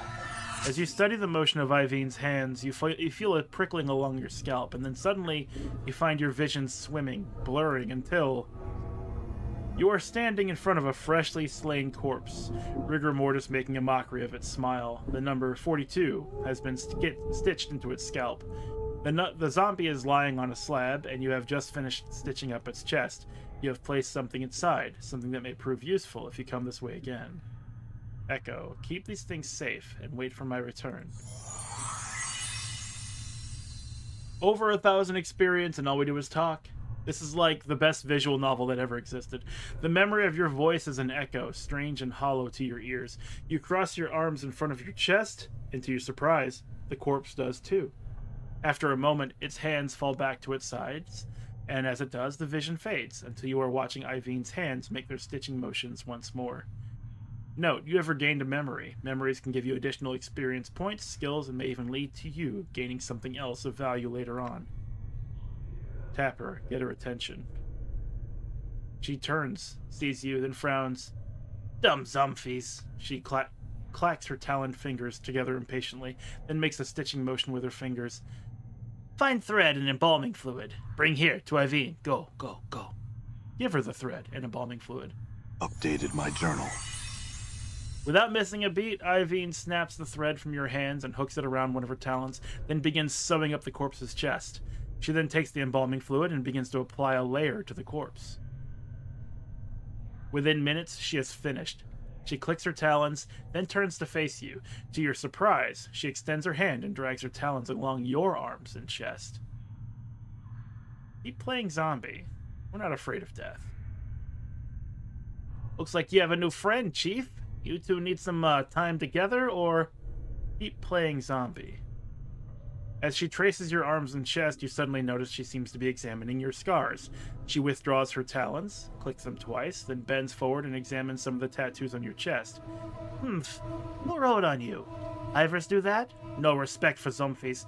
Zombies not paintings? She sniffs and pokes one of your scars. This one bad shape. Many scars. No preserves. Wait. Her talons suddenly hook into the thread you brought her, and lightning-like, she jabs another talon into the skin near one of your scars. It feels barely more than a pinprick, but it looks like she's about to start stitching you up. Let her work. Updated my journal. The sensation is curiously painless as Ivine begins to stitch up your scars. When she is done, she sniffs you, frowns, then stabs her fingers into the embalming fluid. Within minutes, she has dabbed your body with the fluid, and strangely enough, it makes you feel better. Let her work. This may be the second time in my life I'm thankful I don't have a nose. Continue. Ivine puts the last touches on your body, gives you another sniff, nods, then makes a shooing motion with her talons. Done. Go. Go. Planescape Torment dating sim when? It's, we have the right market for it. Honestly, if somebody wanted to put something like that together, it would go over well. I'm sure of it. So what did we get? We used to have 30 maximum hit points. Now we have 31. How about that? How about this eyeball? Part with that. I wouldn't want to either. Eyes cannot be removed, only switched. Interesting.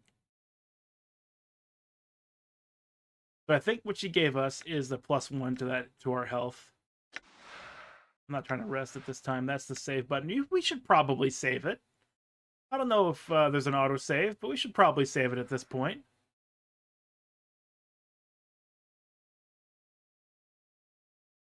Oh, I see.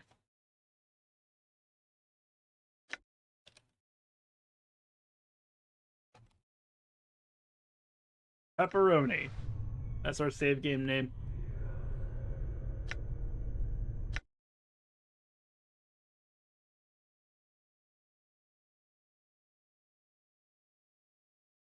I'm looking for it actually saying that we gained a +1. Oh, I'm certain it was before they invented autosave. I can't think of a single game around this time that had an autosave.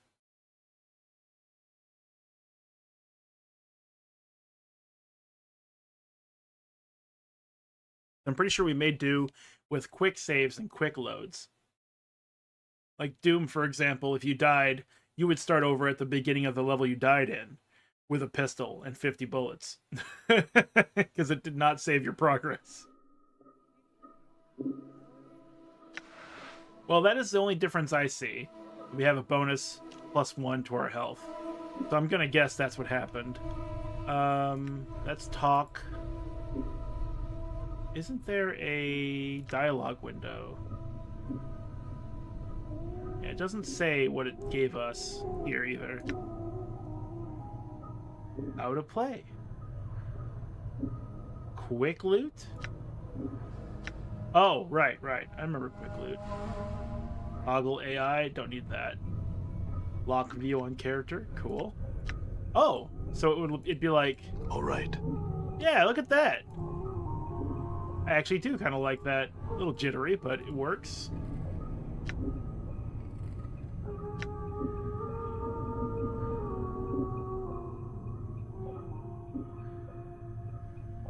Yeah, it's a good scroll. I like it.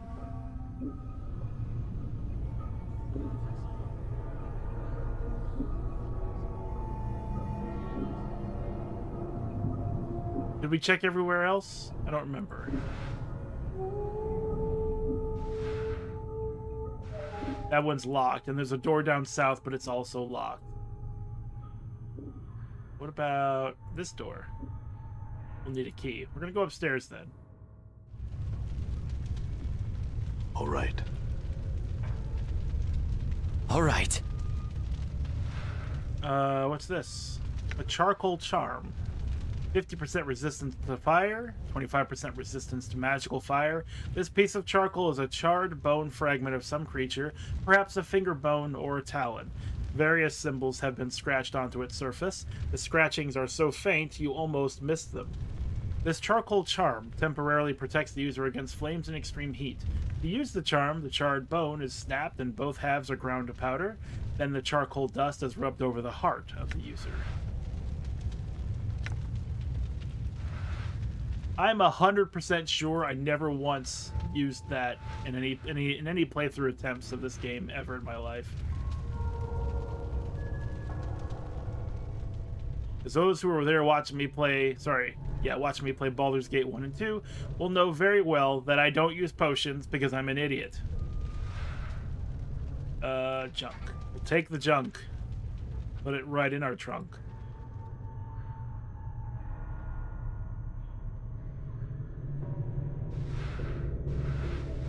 And ooh, is this a pry bar? Take that. I can read. I'll take that too. Container is locked. Let's take a look at what we can read. Dustman request. A note written on a scrap of dry parchment. Contact the necromancer responsible for raising contractual worker 42. I know he's examined the skeleton before, but I'm certain the initial raising of the body was warped. The worker still responds to commands, but when it has completed the task, it resumes pacing in the same circular pattern as it did before. Dahl recently informed me that Worker 42 exhibited that same walking pattern when it was a zombie decades ago. There may be a soul echo in the marrow, or the skeleton's age may have caused the magic animating him to decay. One of the initiates suggested it may be following an order issued by a higher-ranking dustman in the past, but I have found no records of such an order. Whatever the reason for its behavior, the matter is to be resolved or the worker replaced. Oh, I have no doubt Baldur's Gate potions are very good. I just can't think to use them. I'm like, I should just kill this enemy with my weapon, and I go to attack. And then it's like, I'm going to kill you with my much more powerful weapon and skills and abilities. And I'm like, is there any way to balance this out? I guess not. I'll try again until RNG rules in my favor. The corpse's meaty hand was clearly severed at some point and hastily sewn back on. Several different sets of stitching, all in various states of unraveling, seem to indicate that the head is constantly being knocked back off and reattached during the course of its work. A number, 79, has been cut into its temple, circumscribed by a fanged circle that appears to have been branded on its forehead. Examine that circle. The fanged circle looks like it was branded on the corpse's forehead long ago, presumably before it died. It might be a religious icon of some sort or a rite of passage. You notice that one of the recesses between the inner fangs has a small triangle within it, as if it has some special significance. Huh, interesting. How did that mark get there, corpse? Updated my journal. The corpse makes no reply. It looks like it is too far gone to answer any of your questions. Triangle, though, huh? We have a triangle earring. Wonder if we can do something with that later. This looks to be the corpse of a well-aged, even ancient woman. Aside from the embalming fluid stink, the stitches sealing her mouth and the number 679 stitched onto her right cheek, it's likely she looks only slightly different now than she did in her final years. So, doing anything later? The corpse continues to stare at you. Farewell, then. I like that it's pretty obvious all these zombies will never date you, no matter what you do, no matter your 18 charisma or higher. But there was that one zombie who was a person in like a zombie outfit, and if you didn't talk to him, you might not have known it was a person in a zombie outfit. So it's still worth clicking the buttons. This animated skeleton smells horrible, as if it had been only freshly stripped and prepared. Its jaw and major joints are tightly bound with leather straps, and a rough smock has been thrown over it. The number 1221 has been chiseled into its forehead. Pardon me, have you seen any skeletons walking around here? Skeleton makes no reply. Great talking to you, Bones. Stay healthy.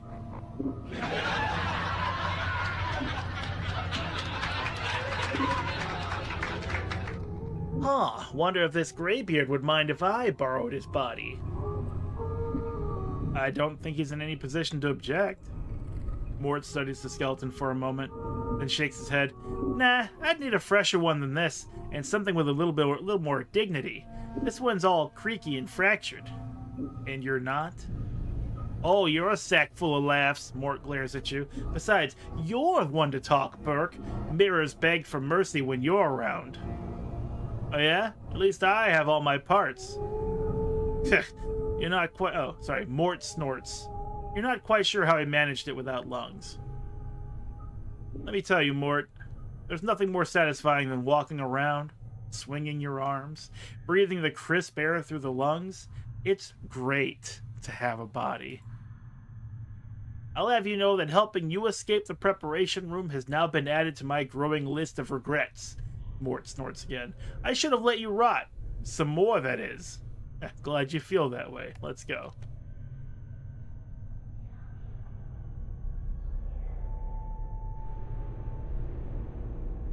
Gotta have lungs for that. You've got to. Without question. Ooh, what's this? A mortuary sanctum key. And a dustman. Trying to talk to me. Is my Riz so high that I don't even have to try to get this person to talk to me? The dustman regards you with a stony gaze. Are you lost? No, I'm not lost. I had some questions. If you are not lost, what is your business here? That's none of your concern. I'm afraid that it is my concern. Mayhap the guards can loosen your tongue. The dustman takes a step back. She looks like she is about to summon the guards.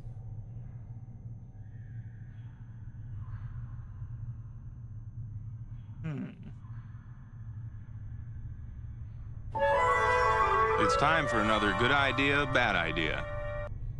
Bad idea. Snap her neck before she can call out.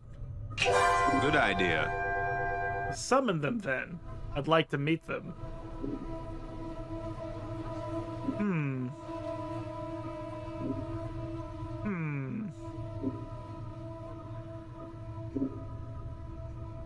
Let's make friends.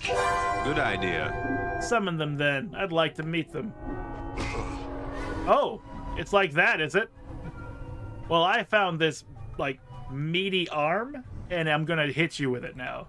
You brought this upon yourself. It's truly all your fault. Look at that, 15 experience for murder. A little conversation, got like 250 experience. This game is great.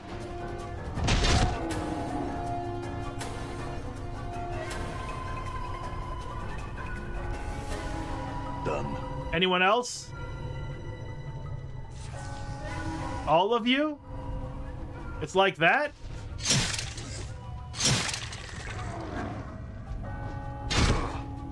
Die. It's just a named. It's not a named character. It's just Dustman. So I think it'll be okay. A lot of these zombies didn't really have anything going on dialogue-wise anyway.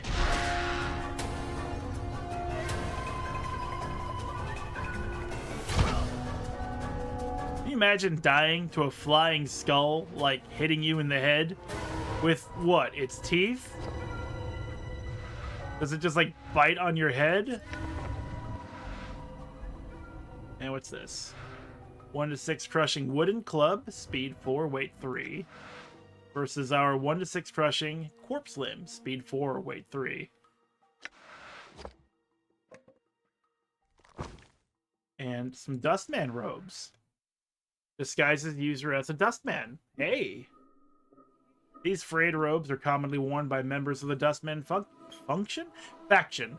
They have an old, musty smell about them, and they don't fit you very well. You doubt the Dustman disguise will hold up under scrutiny, and certainly not if the Dustmen are looking for an intruder.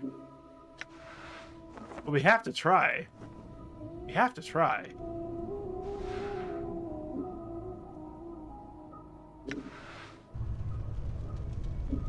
Well, there's no intruders up here, just us Dustmen and Dust Skull.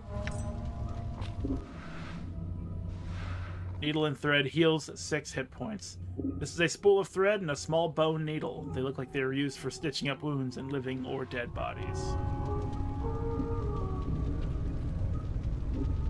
This mummified corpse looks like it's bound for the crematorium. No, I'm one of you guys! What are you doing?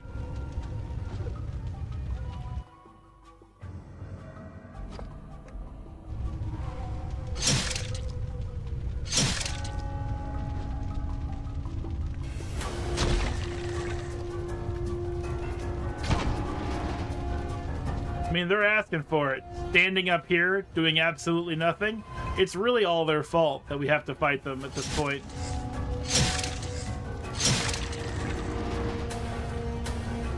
The bronze ring, this crude bronze ring, looks like it might have doubled as someone's nose ring in the past.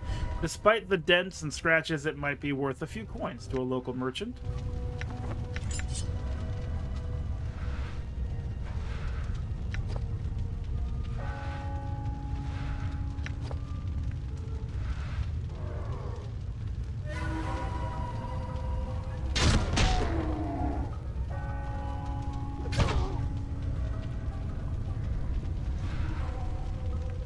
A copper earring. This crude copper circlet looks like it was the victim of an eager lover or something that enjoys eating metal, for it is bent on one side and bears teeth marks. My inventory is full. Hold on a moment. You have an inventory too, don't you, Skull?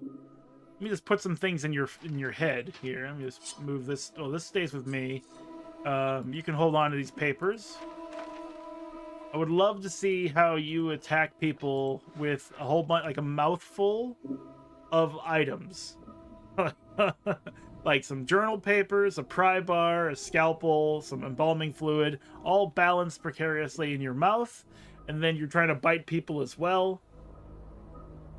This iron pry bar can be used to pry open doors, chests, and even the occasional reluctant rib cage. It also makes a good bludgeoning weapon when there's no time for subtlety. It's the exact same thing as any other club. You use the pry bar to force a locked door or chest, select it as a weapon, then attack the container or door you wish to open. Okay, well, you know what? Let's put that over there. Let's use it. I'm gone.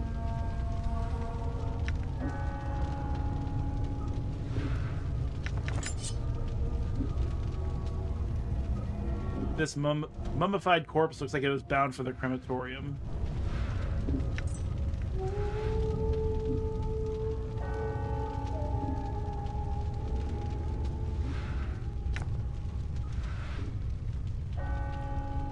Container is locked. Forced it. Even Mort forced it open. Coppers, a bone charm, and a corpse fly charm. Invokes Swarm Curse. This corpse fly looks like it was frozen. It appears to be dead, but you can't be sure. The magic contained within the charm is activated when the insect is consumed. When swallowed, the recipient suddenly becomes extremely nauseous. A few seconds later, excuse me, A few seconds later, the charmed individual expels a stream of insects from their nose and mouth. Provided the charmed individual can keep their wits about them after the casting, the caster can send this cloud to attack a target.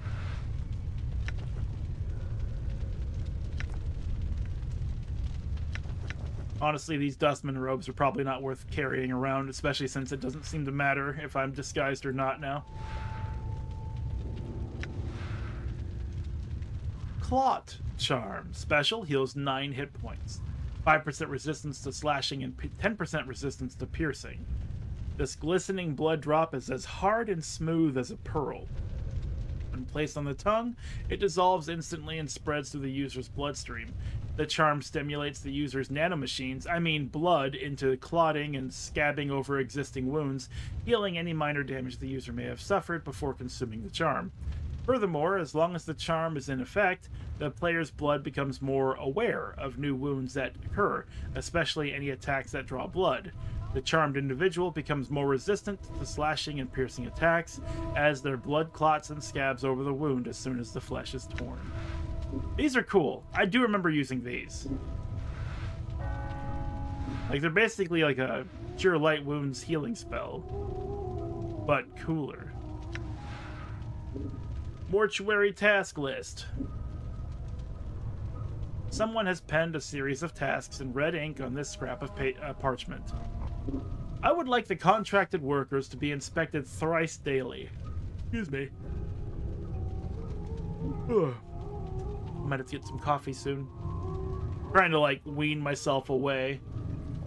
But, like, a coffee at night on stream just seems to be the ritual that I've built for myself. I would like the contracted workers to be inspected thrice daily. At the end of each work shift, when the new initiates come on duty, we have experienced too many contracted collapses while engaged in heavy labor as of late, and I fear the embalming enchantments initially used on the corpses may be decaying or may have been warped somehow.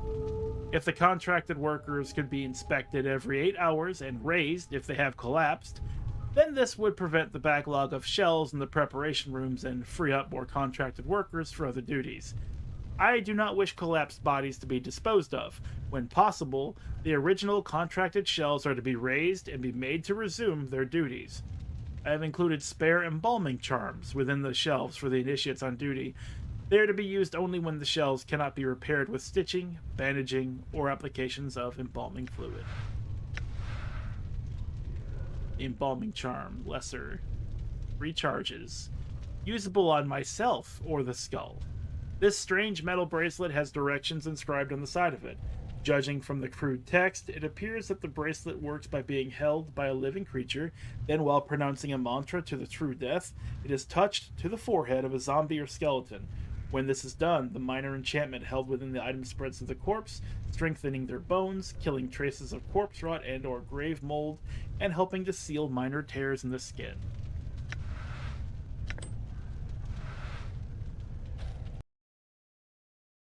Here, hold 3 clubs in your mouth, Mort.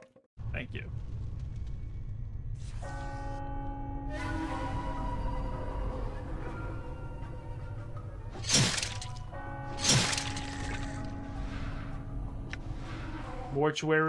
Mortuary reminder message. This rolled up piece of parchment appears to be some sort of message the skeleton in the mortuary was supposed to deliver. This is the 3rd and last request for the pry bar. If it has been misplaced, tell me and I shall go to the hive market and purchase another. I have no objection to maintaining the contracted workers, but I've been trying to repair the skeletons, and the bolts are wedged in so tight I can't get them out. Also, some of the locks on the storage cabinets on the 3rd floor have become stuck again due to the heat, and I need the pry bar to snap them open as well. If the pry bar is indeed lost, I will see about procuring the services of a locksmith and having the cabinet locks replaced. Your aid in this matter would be appreciated. An unreadable signature has been scrawled beneath the message.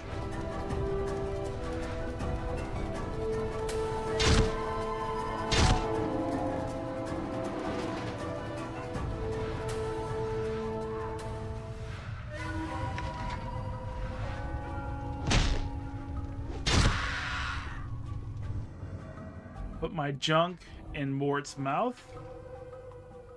Hi!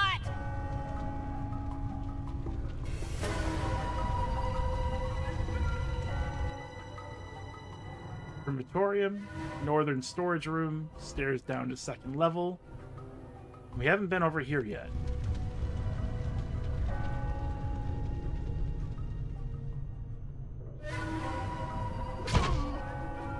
Silly Dustman.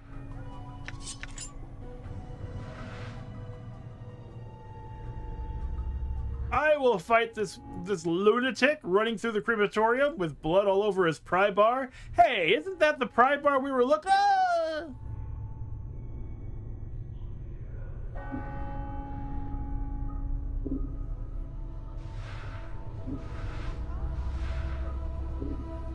A hammer. 1 to 6, speed 6, weight 6. This is a heavy work hammer. It has a long handle and a metal head that looks like it could shape steel and crush skulls with ease.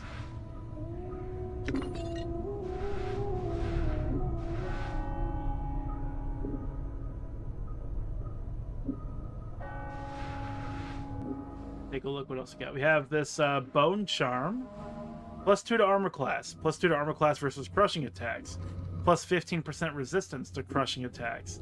This old finger bone charm has been hollowed out and tiny symbols have been scratched on its surface. A user must snap it in two to activate it with their teeth. When snapped, the bone charm temporarily strengthens the user's skeleton and acts as a ward against breaks and fractures. This charm gives the user an overall bonus to their armor class and additional resistance against crushing attacks. Here, Mort, hold my rings. Just put them on your teeth. Put them on your teeth bones. Thank you.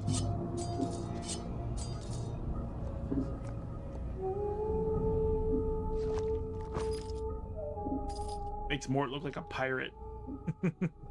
Hey, Chief! Yarr! He says. We all laugh at him. Oh, they're mad at me. They're all mad at me. Die. Critical hit.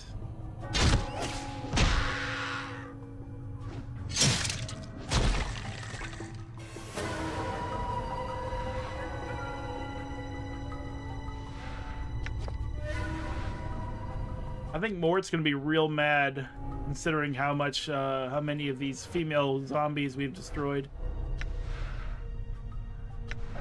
Forced it. What's up? Sure, why not? I'm gone. And money, we'll take all that. I'm gone.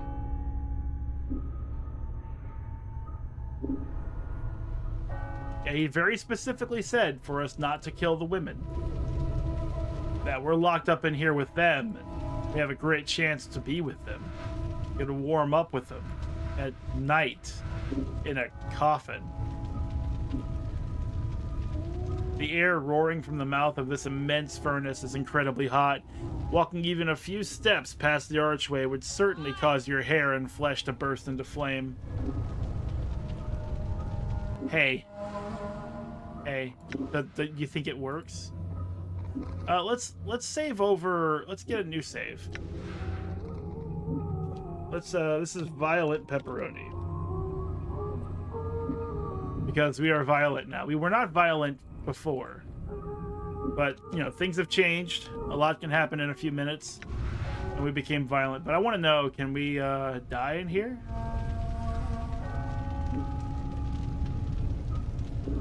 Apparently not.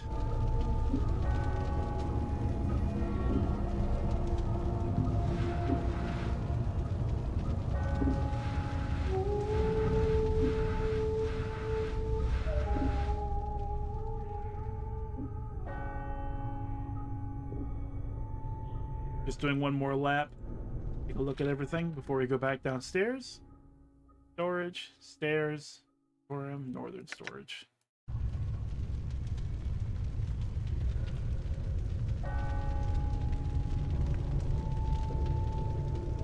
But what if you had aware blood that, like, saved your life?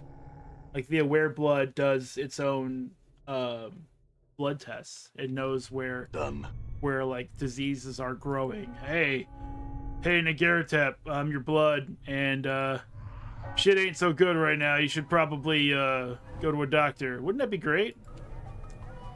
How many of us would still tell the aware blood to shut the hell up, and that they're self-healers, and we don't need to listen to them. Probably too many. Bandages and cleaning rags.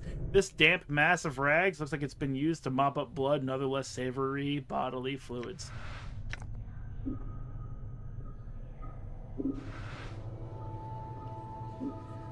Bloodstains, rust, and other remains. We've read that one before. No, my friend, zombie worker uninjured. You turned on me. You see that?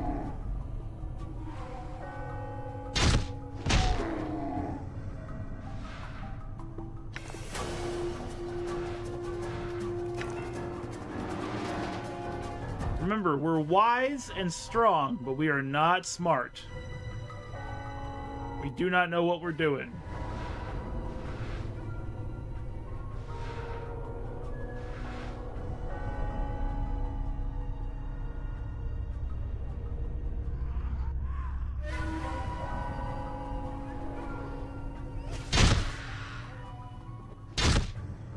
Critical miss.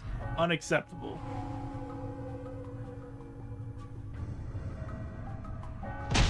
Damn it. Also, it seems like our main character can actually regenerate hit points. I think I've seen... Yeah, we were still at full health. We've definitely taken some HP damage. Also, to allay your fears, I know you're all very afraid. Yeah, heal +1 right there. We will not attack Iveen under any circumstances. That tiefling does not require death. It's just all these zombies who keep trying to kill us. You see that?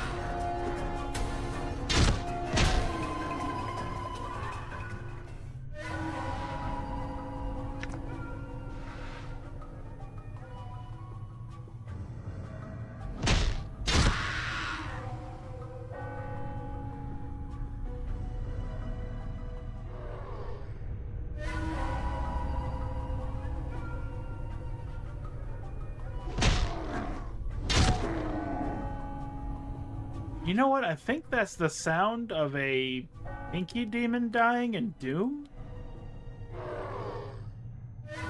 She's still friendly with us. Good. Yeah, it definitely is a Doom death sound. I've heard that before.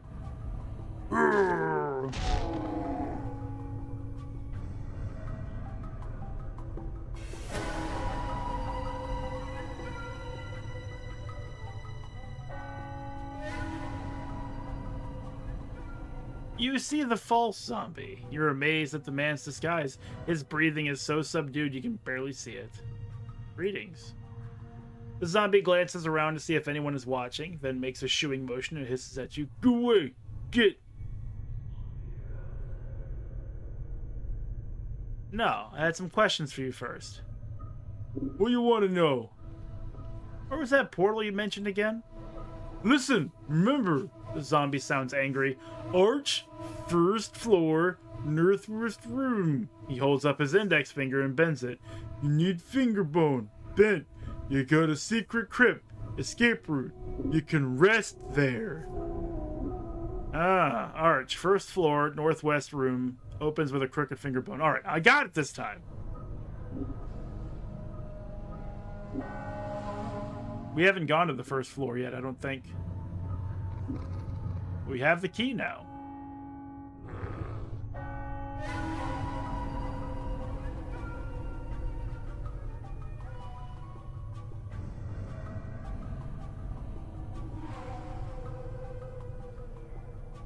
Die. Boom! 19 damage. Tome of Bone and Ash. This worn, leather-bound tome lists diagrams and charts detailing several minor wards and enchantments. There are numerous drawings of skeletons, bones, and the manner by which they may be preserved over time. Of particular interest is the section regarding guardians. Apparently, the dustmen animate corpses of fallen giants to serve as guardians for the mortuary. To make them even deadlier, armoring enchantments are woven into their breastplates to help shield them from attacks. The book is much too complex for you to absorb all at once, but it looks as if you could refer to certain sections when the need arises.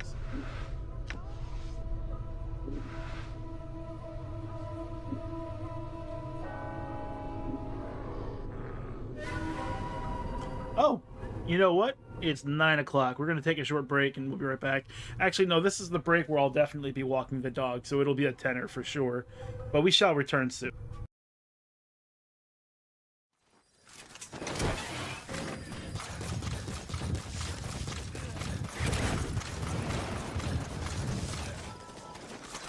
You're coming with me. And that means... Torg? I'm Torch, and I'm here to ask you one question, and one question only. Explosions! Roger that. Play simulators of games. Ah! God damn it!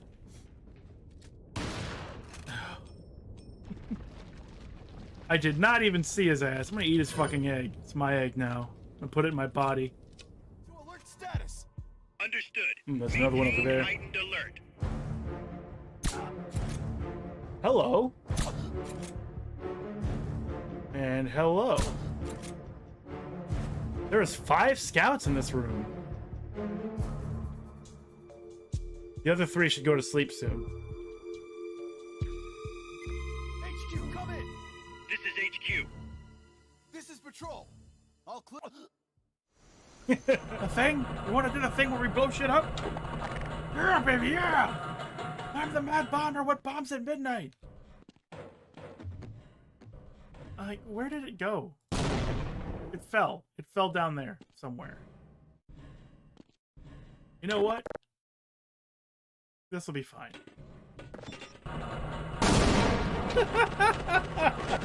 Fired. All right. Oh. Good to go. So aim your gun at me and press the fire button.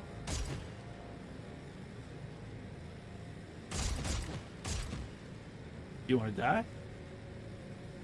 Oh, does it actually fire? Oh, if I aim at your chest, it doesn't. If I aim at your head, it has no problem whatsoever. I even see blood spurts. It's because it knows that my head is not a critical component.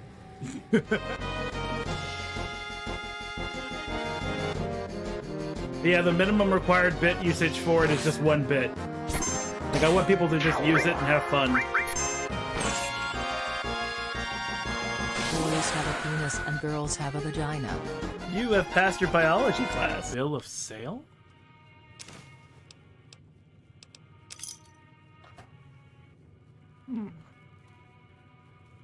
Also, if I put a grenade in your pocket, does that do anything? I think I remember that from something.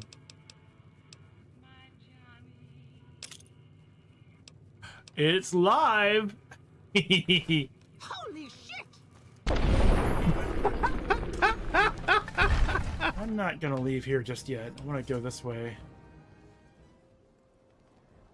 Seems like this would have something. Look at that skybox. Look at the mountains in the background. Look at the river down there. Or I guess, yeah, it's kind of a river. Sort of a creek kind of thing, but look how fucking gorgeous this game is. Supply drop complete.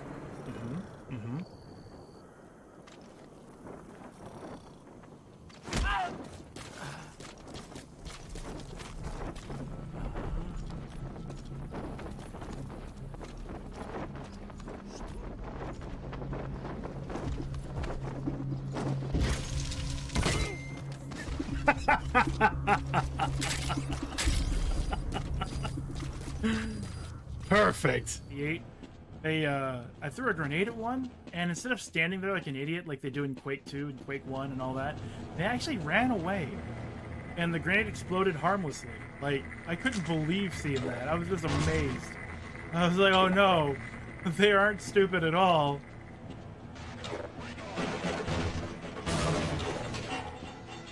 You know, maybe they're a little stupid. Just a little. One of my favorite things about the longbow turret is I can really place it anywhere.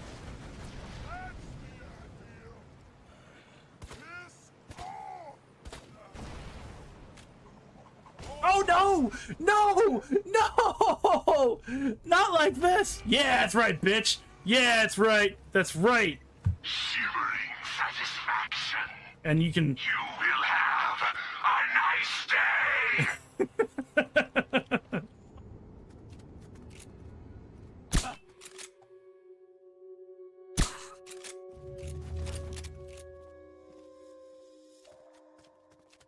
there's our target.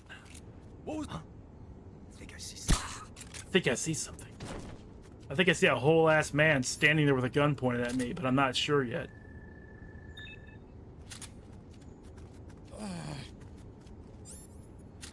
There's our boy. Get him out of here. Found an artifact over here. Cool.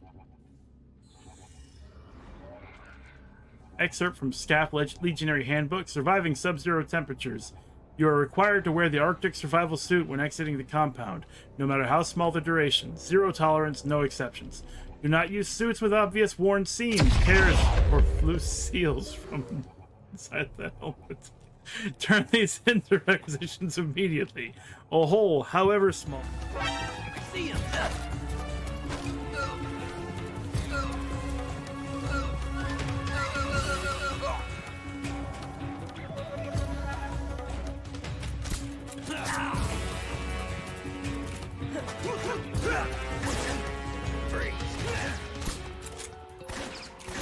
Please don't. What? There you get it right there then. Enjoy. Never once. I did try, but I didn't make it. That's hilarious. Oh, that's not hilarious at all. Holy shit. Everyone pay attention.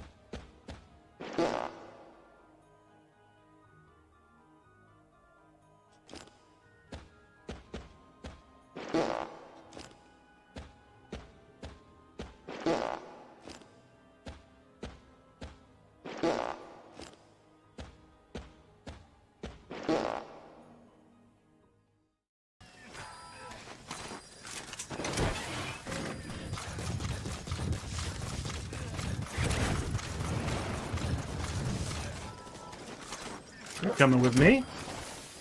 And that means... Torg?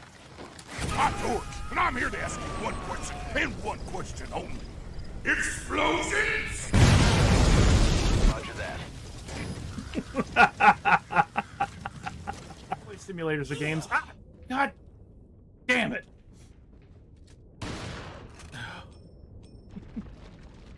I did not even see his ass. I'm gonna eat his fucking egg. It's my egg now. I'm gonna put it in my body. To alert status. Understood. There's another one over there. Heightened alert. Hello. And hello. There's 5 scouts in this room. The other 3 should go to sleep soon. HQ, come in. This is HQ. This is patrol. I'll clear. A thing? You want to do the thing where we blow shit up? Yeah, baby, yeah! I'm the mad bomber. What bombs at midnight? Like, where did it go? It fell. It fell down there somewhere. You know what? This will be fine.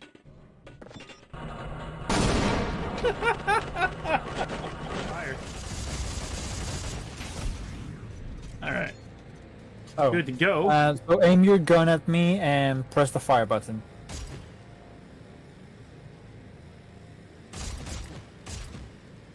You want to die? Oh, does it actually fire? Oh, if I aim at your chest, it doesn't. If I aim at your head, it has no problem whatsoever. I even see blood spurts. It's because it knows that my head is not a critical component.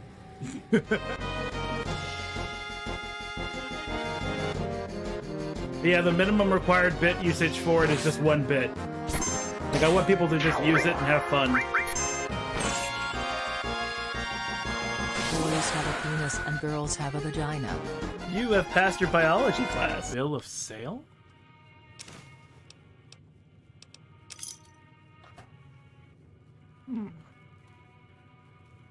Also, if I put a grenade in your pocket, does that do anything? I think I remember that from something.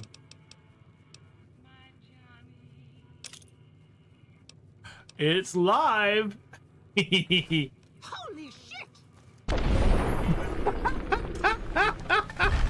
I'm not gonna leave here just yet. I want to go this way. seems like this would have something. Look at that skybox. Look at the mountains in the background. Look at the river down there. Or I guess, yeah, it's kind of a river. Sort of a creek kind of thing, but look how fucking gorgeous this game is. Supply drop complete.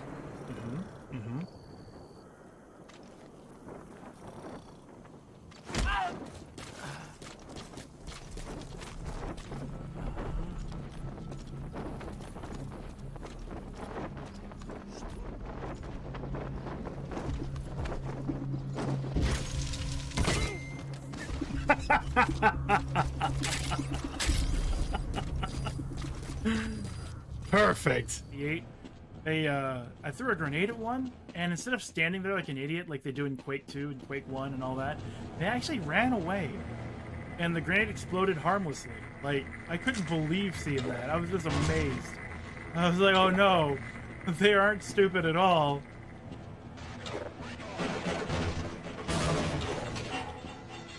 You know, maybe they're a little stupid. Just a little. One of my favorite things about the longbow turret is I can really place it anywhere.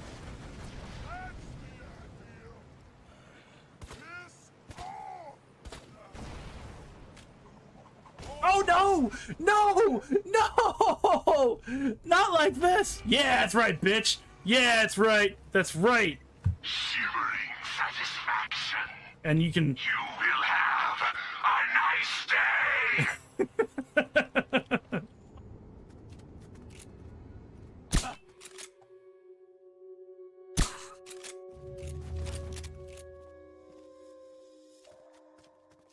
There's our target. What was... I think I see something. I think I see a whole ass man standing there with a gun pointed at me, but I'm not sure yet.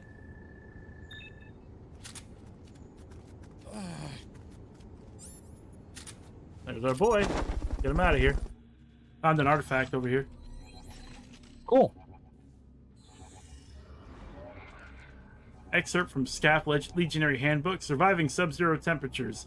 You are required to wear the Arctic survival suit when exiting the compound, no matter how small the duration. Zero tolerance, no exceptions.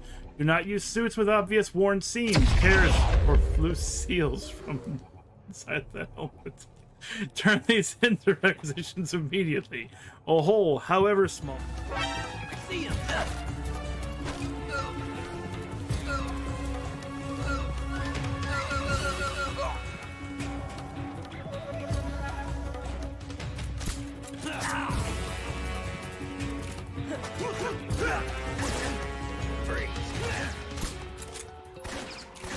Please go. What? There you get it right there then. Enjoy. Never once. I did try, but I didn't make it. That's hilarious. Oh, that's not hilarious at all. Holy shit. Everyone pay attention.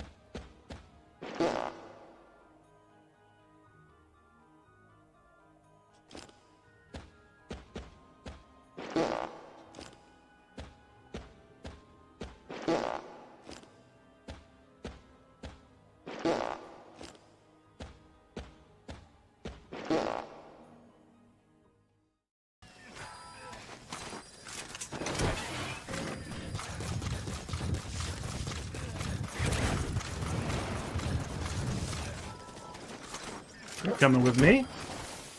And that means... Torg? I'm Torch, and I'm here to ask you one question, and one question only. Explosions! Roger that. Play simulators of games. Ah, God damn it.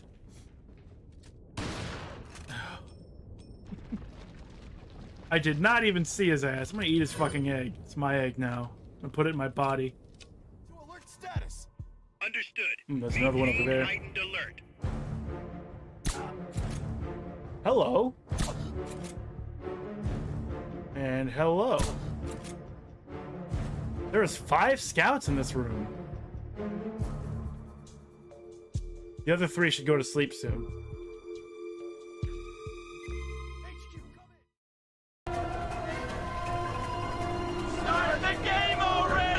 And we return. Yeah. Just zombies. No big whoop. Damn it. Damage 6. Wow. They hit us pretty hard.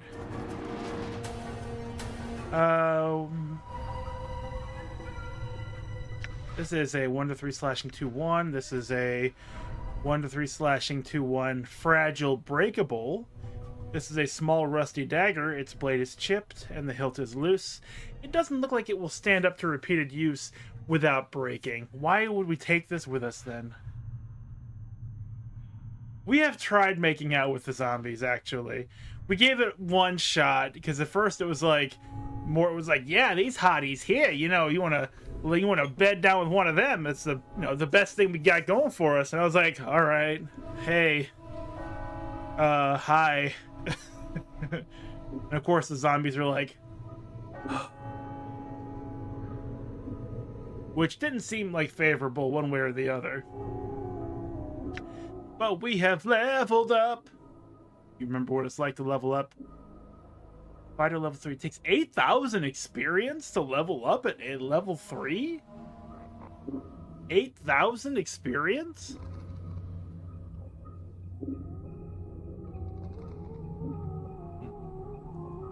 I guess that makes sense. If you're going to have a lot of non-murder based quest related experience gain, increasing the values needed to level up just, you know, it goes hand in hand. When did we get edged weapon proficiency? Oh no, we've always had it. We had fist and edged weapon the whole time. For some reason I thought we had club proficiency. We don't. I should be using a knife.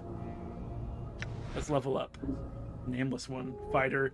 Saving throws. Fighting skills. 1 characteristic point gained. 5 hit points gained. Oh boy. Character points. Jeez. Because we got our Riz on earlier, huh? What do you think? Is it a waste of a point? Of course it is. Everything is a waste if you're not going to max it out. But I don't give a fuck. We're doing charisma. That's what I want to do. They do look pretty fucking dry. So what changed? Number of attacks 1. Thaco's now 17. We still only have fist and edged weapon proficiency. So I guess not a whole lot has changed, but saving throws and such. Because we have edged weapon proficiency, let's put the pry bar away. Let's put the pry bar right here. There we go. Carry it with us. Yeah. And we have 36 health. It's another rusty blood-covered slab. Yeah! Yeah, man. There it is. It's another one.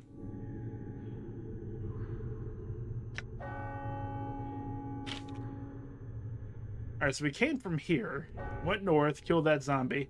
I'm just more curious about what's in the room we started out in. The plaque on this beer is blank. This looks like a large tomb. The marble surface gives it a rather elegant look. These metallic blue tapestries are made of thin chain links.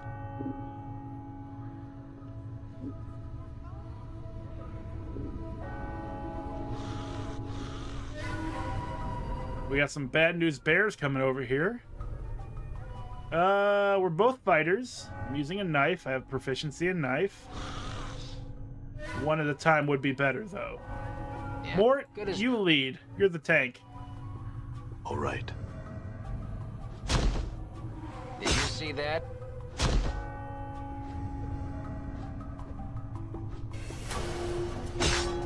Huh? Run away, Mort! Get back here, Mort! Ow, 15 damage? I'm hurt. Yeah, are you? You're barely injured? Okay. I'm gone. Run away! Run away!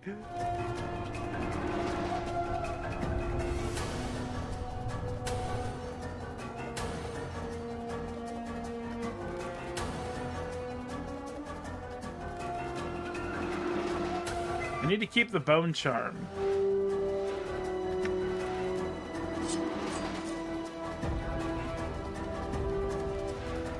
I don't think I need the cleaning rags for anything.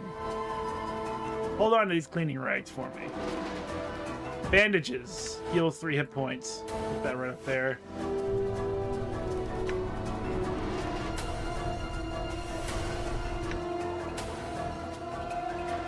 Isn't there a quick item slot? Yeah, there it is.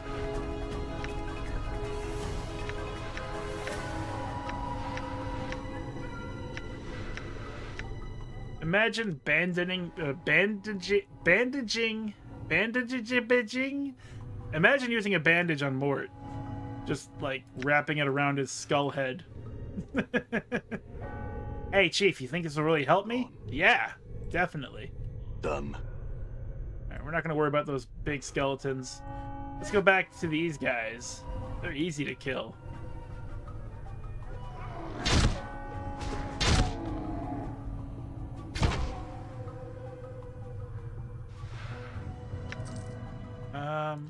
No reason to take that knife, but I'm gonna take it anyway.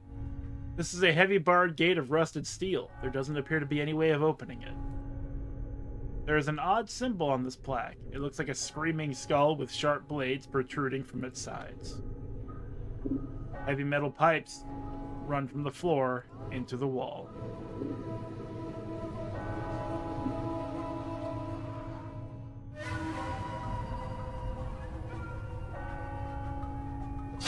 I'm kind of mad though, like setting off the alarm.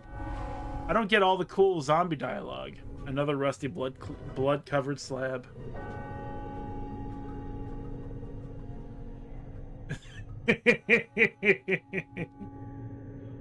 Well, they're aggressive. It's not my fault. They approached me with their violence, and I have to respond in kind. That's all there is to it. They didn't have to be aggressive to me. They could have been cool. We could have been friends. But they're like, nah, we gotta have some violence over here. We're not fighting any of these guys. This is an exit, isn't it?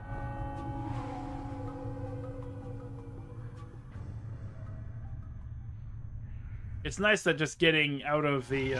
Oh! There it is. That's the portal they were talking about. Because we have that bone charm, we can leave. And they say we can rest there. You know what? Yeah. Let's just go.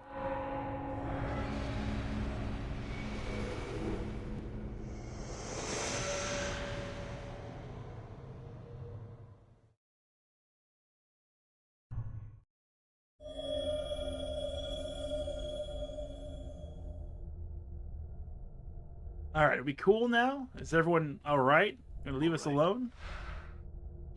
What's this? Pen's note. This note has been written with remarkable penmanship upon the finest parchment. Vaxis, if you are reading this, then you have undoubtedly failed in your task and have been forced to use the escape route I arranged. I told you that your little disguise idea was ridiculous. In any case, you'll need to lay low for a while. The dustmen may be deluded, but they are not fools, and they will certainly seek retribution for our intrusion. I've left you some coins, thank you. Use them to secure a hiding place in the hive, preferably in Ragpicker's Square. The dustmen will be unwilling to look for you there. Once you have secured a new hiding place, I have a new mission for you. Find out where Farod is getting those bodies he's delivering to the mortuary. It's apparently causing the dustmen a great deal of upset, and I wouldn't mind knowing myself. Reports are that stone-faced dustman at the Gathering Dust Bar, Initiate Emmerich, I think the fool's name is, has been sending out finders to try and mark Farod's movements. See if you can find out how far along he is, and hinder his efforts until we know more about Farod's activities. I don't want Emmerich finding out something before we do. Pen.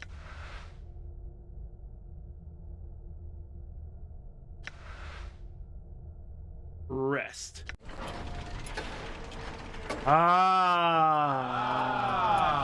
Feel better. Hopefully. You have rested for 8 hours. This sarcophagus appears to have been here for centuries. There is no lid. The exterior seems to be made of solid stone. This brazier has long since run dry of oil. Only ashes remain in the bottom.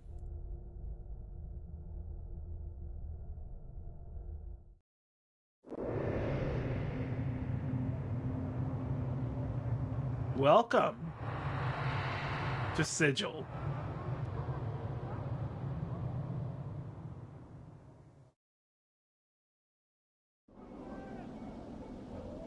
All right.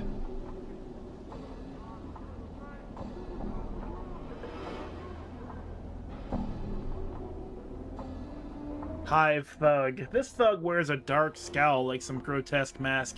He narrows his eyes as you approach him. Greetings! Shut your piking hole, you ugly bastard. No one said you could talk to me. Now sort off before it tires of your face and bleeds ye. Try it and you'll get a few new holes of your own.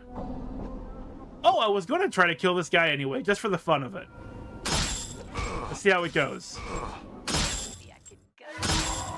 It went very well.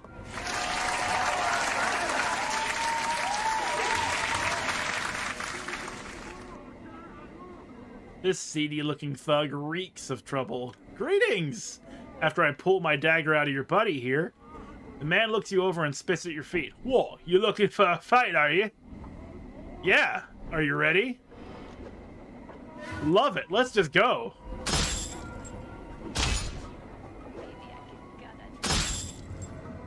And let's see. Get a blood clot charm up there for now. And what's this do again? And +1 to armor class. It really isn't useful to do that kind of thing right now, I think. But maybe I should. Maybe I should just use it. I don't know. Maybe I won't either. Who knows? Who knows anything?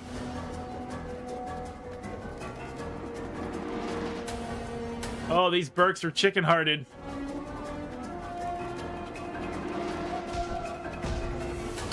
Okay, maybe I should use something. Heals and adds to armor class? Sure.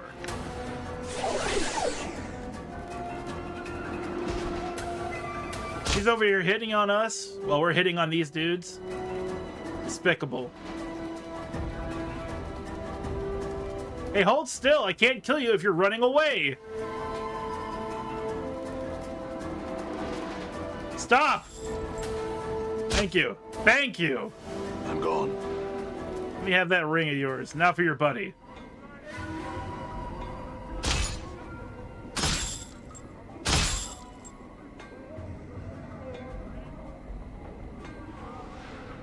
And 10 coppers. Right. So, that's not normally how you want to go into Sigil. Just swinging. You don't really want to do that. The only reason I did it, because I'm an asshole. I saw someone else alive. I couldn't handle it. And I had to murder them immediately. Let's take a nap and think about what we did.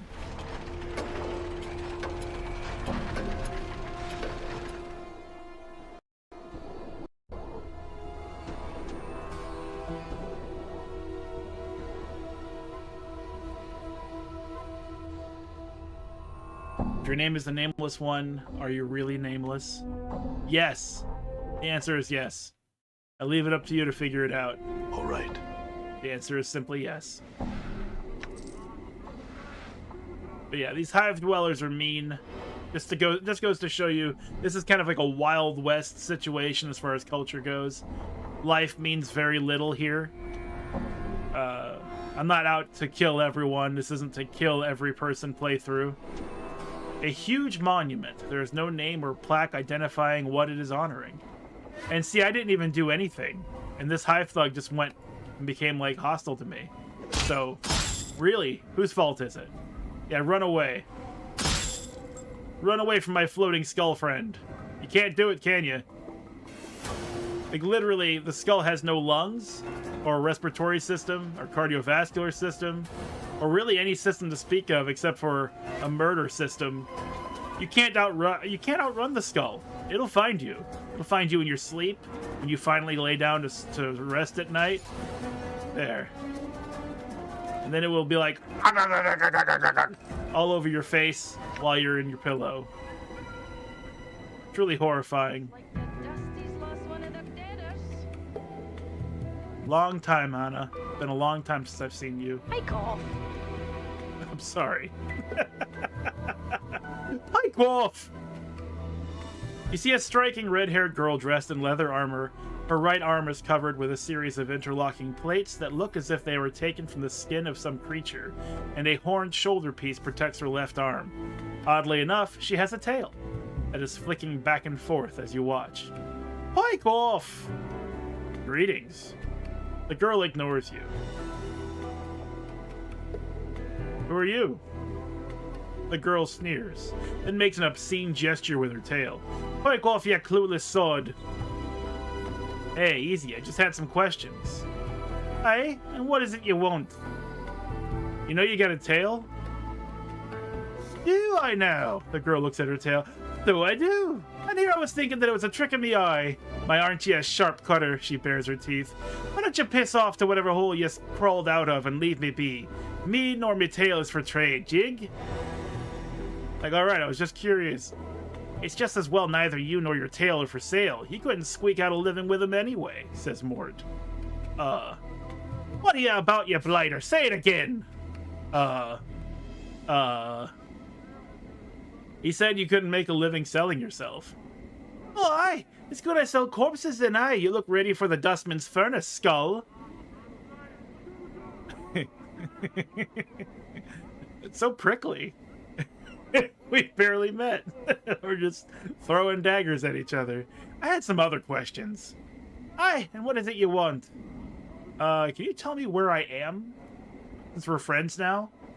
You're lost, but you're about to find trouble. Make yourself lost somewhere else, bubber. I had some other questions.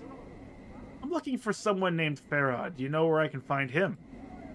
I might. I might say more if you sweeten the question, eh? She clicks her tongue and rubs two fingers together. Jink, jink, eh? Jink, jink? She means money. Oh. Aye, she glances at Mort, then shrugs. What the skull said, hard coin. Alright, how much? How much is it to you, how much is it? What? Oh, okay. How much is it to you to know? I can't read this. How much is it to you to know? That's what she says. How much is it to you to know is what she's saying, but with her accent, it's like throwing me all fucking for a circle. How much is it to you to know, eh? She studies you, then folds her arms. Come on, haven't got all day, I haven't. How about 20? Huh? Aye, alright then. She pockets the money. It's gone so quickly you have no idea where it vanished to. Look for him in the alley spireward from the mortuary. That's to the south and west of the mortuary, eh? Alright, very well. I had some other questions. Aye, and what is it you want? I'm missing a journal. Do you know where it is? She looks at you strangely. Nay? I've seen nothing like that, I haven't. Alright, well thanks anyway. Farewell. Aye, pike off to you. Pike off to wherever you came from then. Yeah, farewell to you too. Looks like the Dusty's lost one of the deaders. Here? No. Is it here? No. Is it here? No. Is it here? No. Oh, that's Priest and Mage Scrolls. Map screen. Inventory. Statistics. Information. Biography. Does this go further? No, it doesn't. Okay. But here? No, that's how to play. Quick loot. Combat log. Dialogue window. Okay. No deaders today said walking ones looks like. Indeed. Maybe I can gut a Dusty. Maybe you can gut a Dusty. It's true.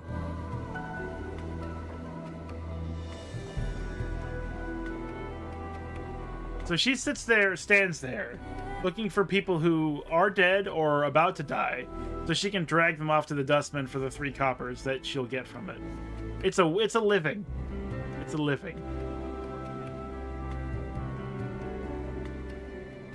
And let's not forget there's some sort of loot involved on a dead body, as usual.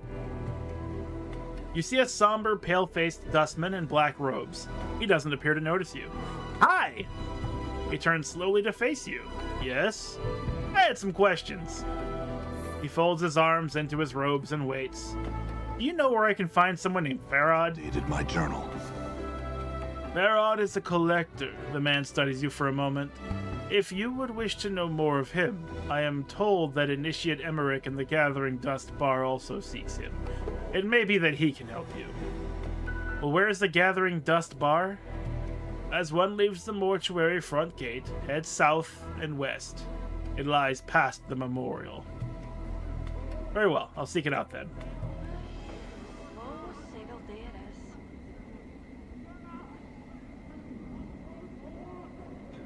South and west from here, huh?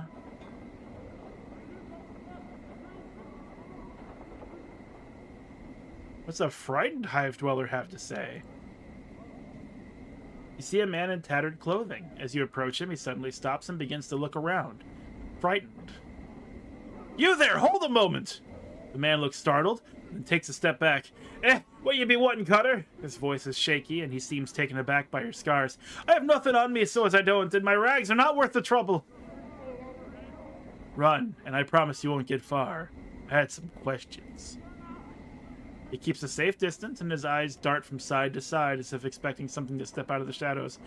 Questions, you said, and what might those questions be?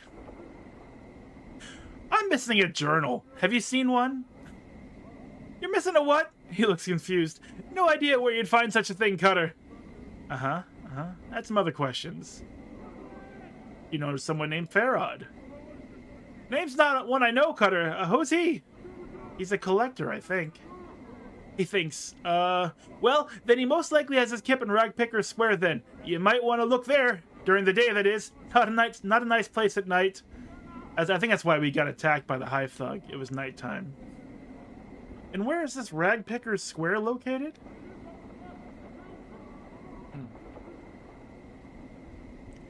It's a few blocks from here. Go west from the mortuary as far as you can go, and you'll run right into it. Careful when you're around there, though, Cutter. The collectors there don't always wait for a body to die before collecting on them, eh? Understood. Farewell. He licks his lips as you turn to leave. Cutter, you might think He studies you for a moment. You could spare a few coppers for a blood who helped you on your way. Not many around here do that for a fella. Enough for a man to wet his tongue after all that talking, eh? You can help. You know what? Fuck it. 10 coppers. He glances around to see if anyone saw the exchange, then tucks the jink in the folds of his robe. Thank you kindly, Cutter. May the lady's shadow pass you by. Wait a minute. Lady? What do you mean? The Mistress of Sigil? You've not heard of her? You must be blessed or more know little about Sigil, indeed. He laughs weakly. Lady's words, law here in Sigil, he thinks for a moment. Except she don't say much. Dead silent she is, actually. What else can you tell me about this lady? He looks at you warily. Don't want to be talking too much about her, Cutter. You don't want to cross her shadow nor be singing her praises, alright? Now, let's say no more about it. Rattling your bone box about the lady is dim. Dim indeed. He's saying you're fucking stupid if you do it. Farewell, then. Isn't it fun, though? All of the interesting dialogue and the way everything is written and, like, the regional slang and all that stuff. So much thought has gone into what this world would feel like to be in, that you can already feel it just in the first hour of the game. And I realize I've been streaming for almost 3 hours, but still. I'm gone. The world is what we call rich. Hey, Ingress, where are you going? Anyone running around like that needs to be talked to. You see a haggard woman wrapped in rags. Her hair is disheveled and dirty, and her complexion is extremely dark. There's no beautiful, clean people here. No one washes. Burns cover her arms, and her right hand is a fused lump of flesh. It looks melted, like wax exposed to a great heat. Hi! Updated my journal. What does he want with me? The woman's accent is thick, and you are having difficulty making out what she is saying. You want me to leave? Not leaving this city, no, so I'm not. I can't. Tried. It's not a city. It's a prison to everywhere. Everywhere? There's worlds. There's... Her eyes gleam madly. Plains that be sinking sands, fields thirsty nettles be, sightless worlds where your limbs are given life and hate. Cities of dust whose people are dust and whisper ash. The house without doors, the toilet lands, the singing winds, the singing winds.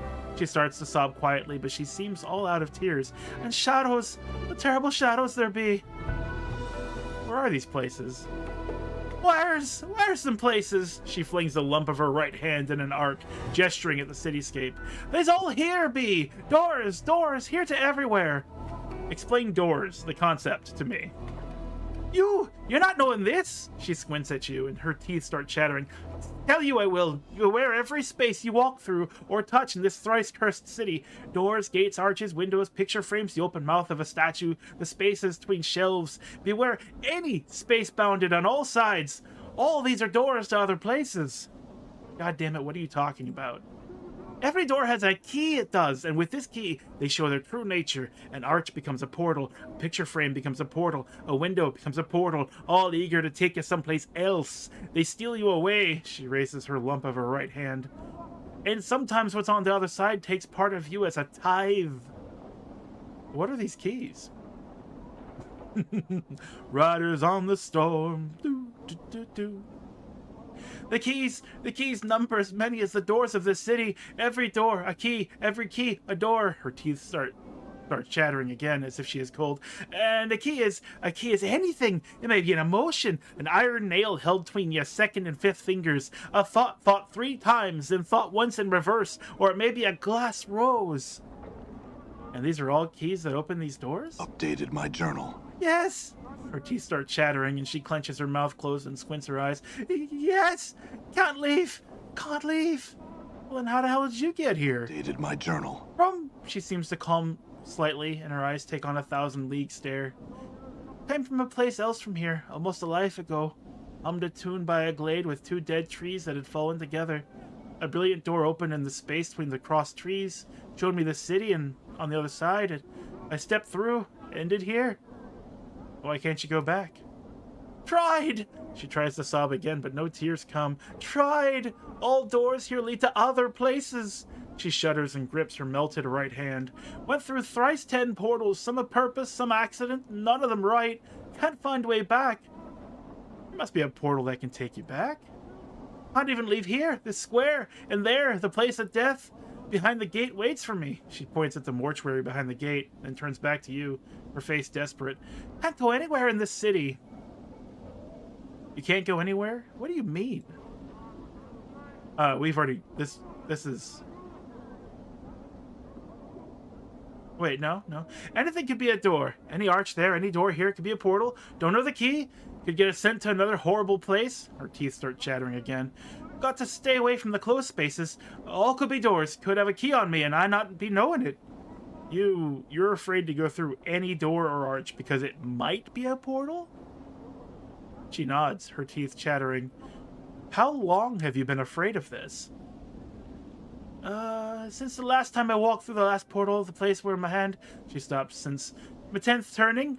I'm in me 4th, 10th turning that now. Her teeth begin chattering again. 30 years? You haven't walked through any door for 30 years. Her vision seems to clear slightly. She looks up at you, her teeth still chattering. I'm sorry, I must go.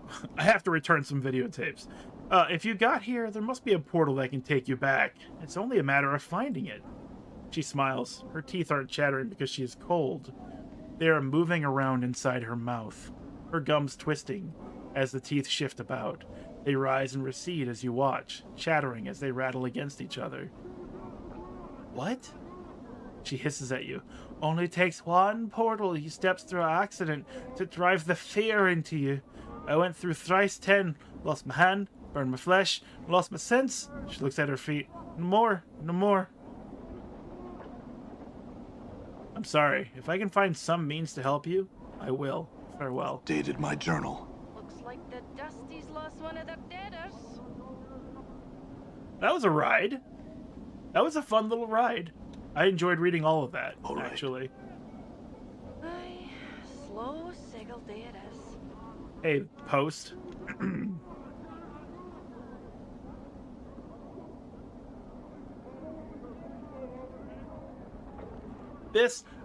filthy looking corpse is in sad shape. Its shoulders are slumped, and one of its legs are broken, causing it to lean to one side. Stains cover it from head to toe. Judging from the smell and the texture, the stains run from rotten fruit to mud and bird droppings.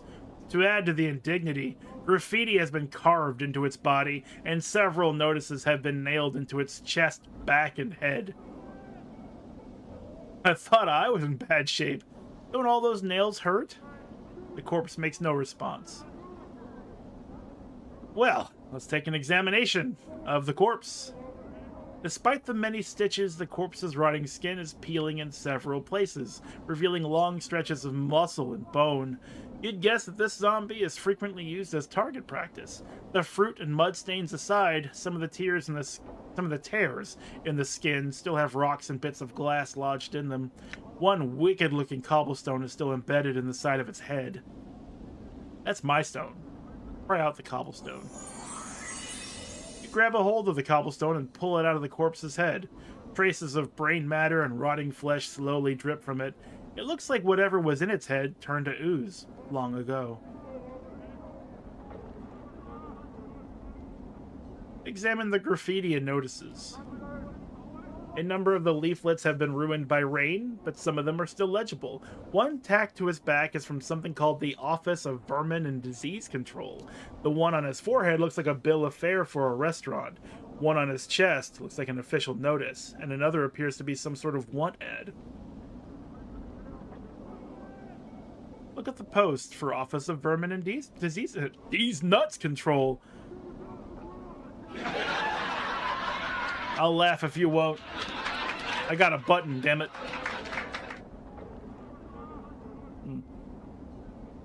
To those hive citizens wishing gainful employ with the most honorable and generous sigil government, inquire forthwith at Office of Vermin and Disease Control to help stem plague of brain rats.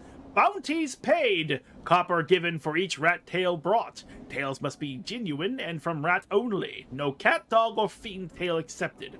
Office several streets south and west of Mortuary Gate in Lower Hive. Ask for official inspector in charge, the respected Phineas T. Lort, the 39th.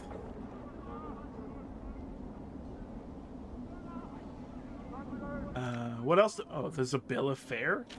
Someone has posted a bill of fare for the Gathering Dust Bar, but the bill of fare cannot be read as the words Smoldering Corpse Bar have been scrawled in charcoal over the bill.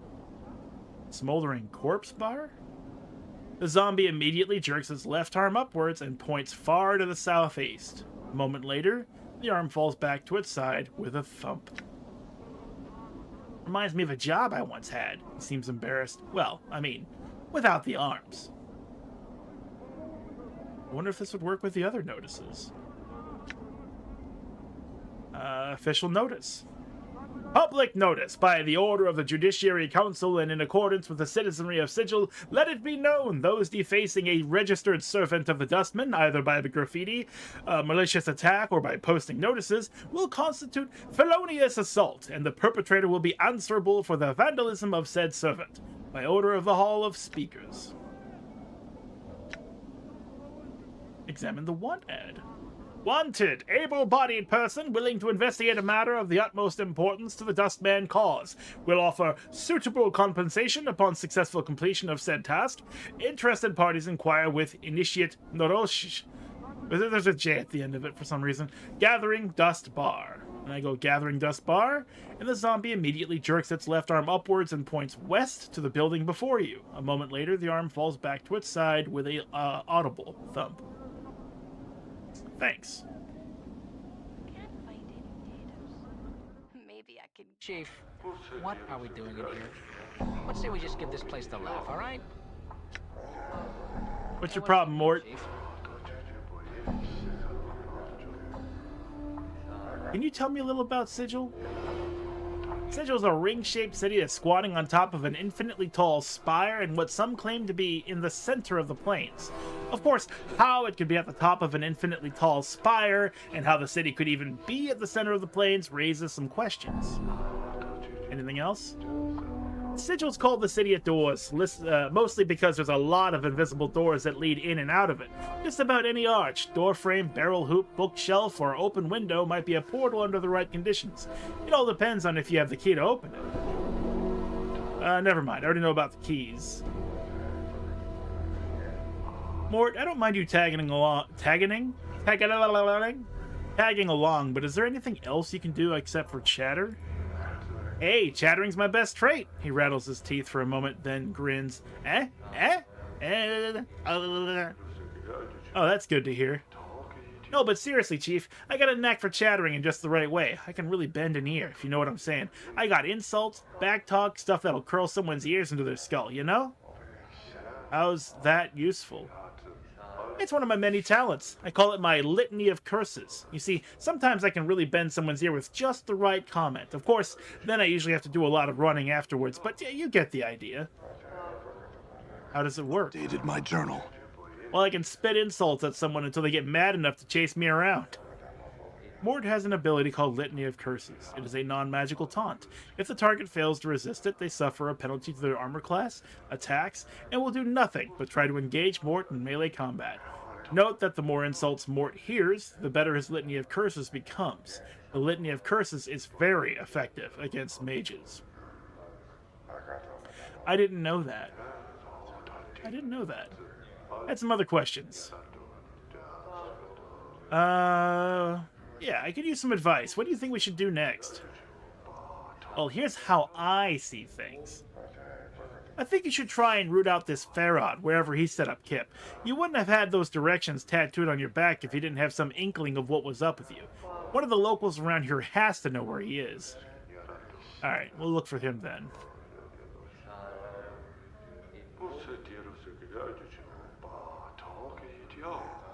Oh, it's Narosh, with a J at the end.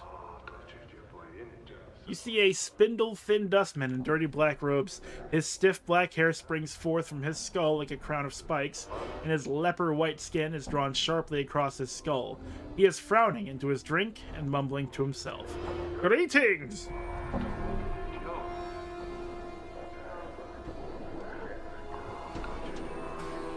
The dustman looks up, blinks once, then looks you up and down, studying you. As he studies you, he takes one of his spiked locks and points at himself with it. Narosh, initiate, dustman, guard. Aha. I'm here about the posting outside? The dustman looks you up and down.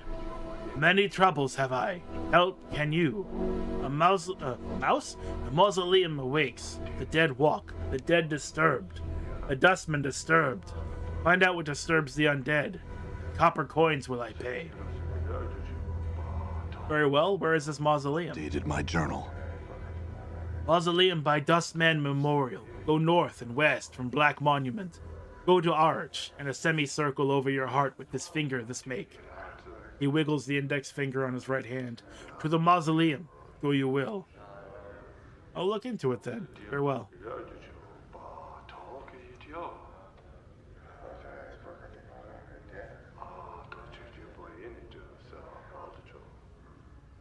I'm actually really enjoying the ambient, like, speech patterns in the background.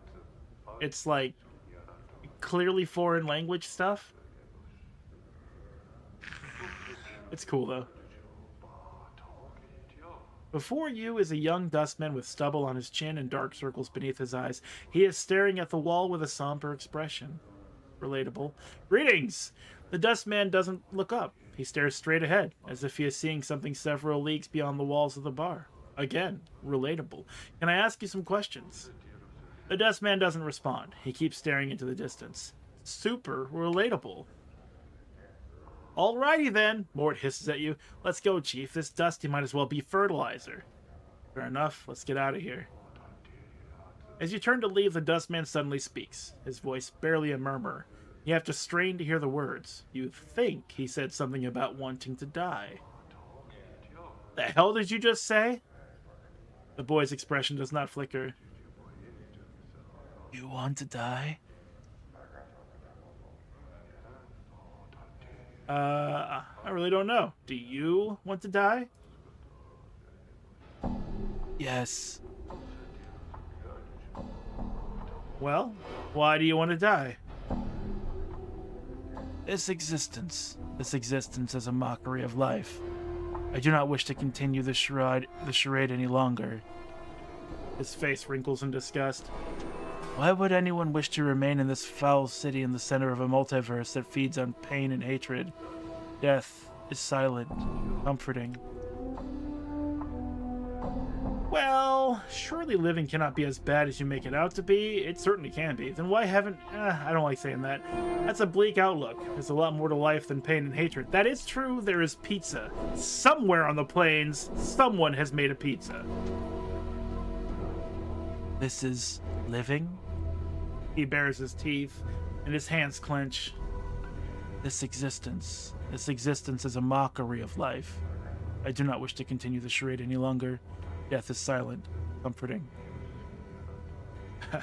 Trust me, it's not. But then we have an unusual condition where we come back to life all the time.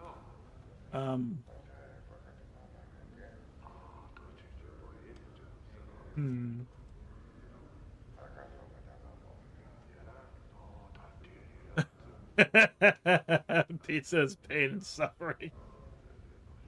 But there is a joy because it is the pizza that gave you the burns. You were that close to pizza. It's like being close to God. God kissed your flesh with the searing pain of pepperoni.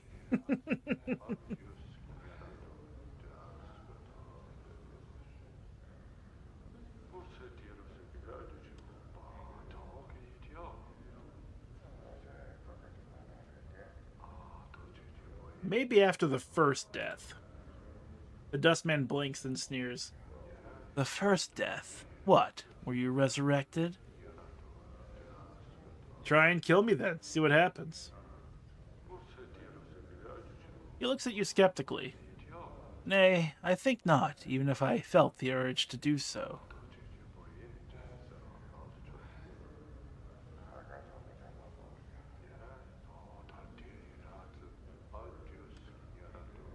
And I shall force you to watch me. I'll show you what death holds.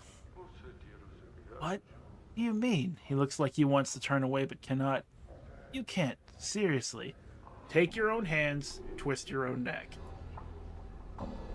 Your vision slowly returns. Your death felt different this time. You see a waiting death standing above you. He looks horrified and fascinated.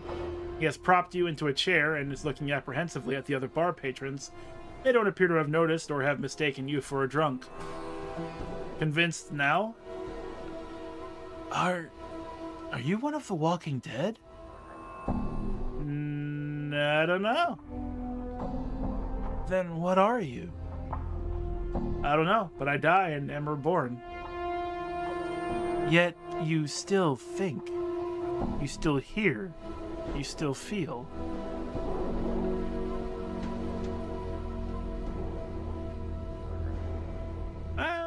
I mean, we haven't really exhibited, like, that lack of peace, but I think we're pretty much leaning into convincing him not to kill himself, so making it seem less than what it is might be the play. Yes, but there is a hollowness. Something is missing, and it eats at you, never leaves you at peace.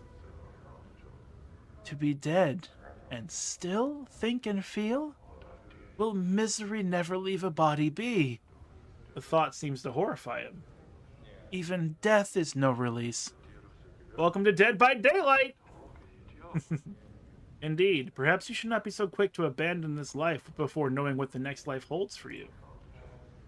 The boy falls silent, thinking. Eventually, he turns back up to you.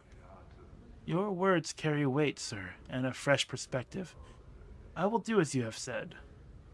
That's all I ask. Live, grow old, and learn. Farewell. Ooh, looks like my skills have increased. What?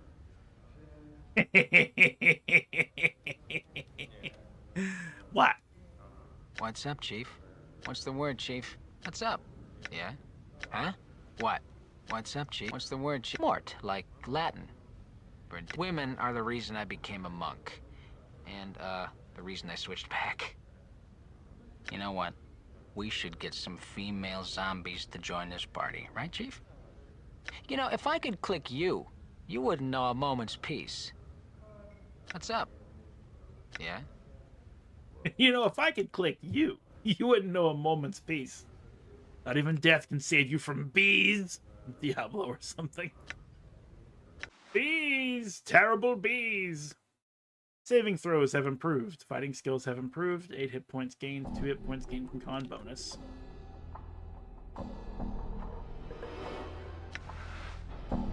Your armor class can't be... Your armor class is 2. Oh, right. Lower is better. 2nd edition. I was like, bullshit, this guy's got 2 AC. What the hell's that about? It's easy to hit a floating skull.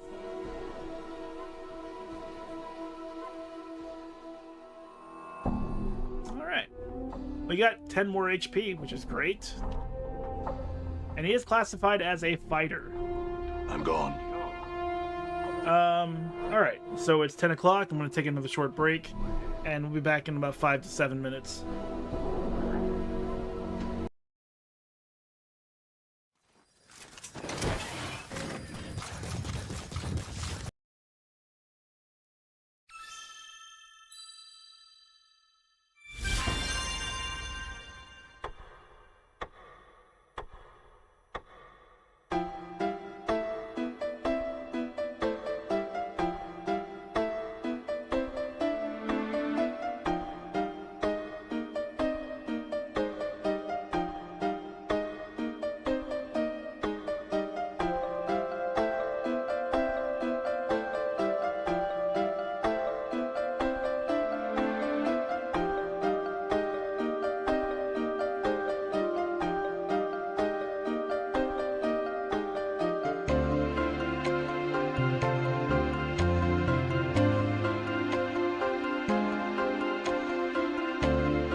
And we're back for more Planescape Torment.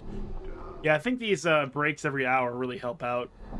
Just gives me like a moment to degauss my brain and let my lips and mouth just kind of get back to not talking for a minute.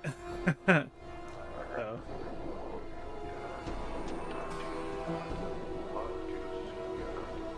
This has been absolutely wonderful to come back to. Ooh, stuff. I don't think this game has a you can't steal shit thing. Like there's... Why do I need rags? Take them anyway. Like there hasn't been... I don't have a memory of like, oh, you can't pick that lock or else the guards are going to come after you kind of thing. I could be wrong. We'll find out the hard way. I'm going to pick and open up everything I can open up and just take whatever's lying around. Old Copper Eyes. First, rags. This thick mass of rags looks as if they were torn from a tapestry of someone's robes. Mort, do you have the other rags? There's cleaning rags and there's rags.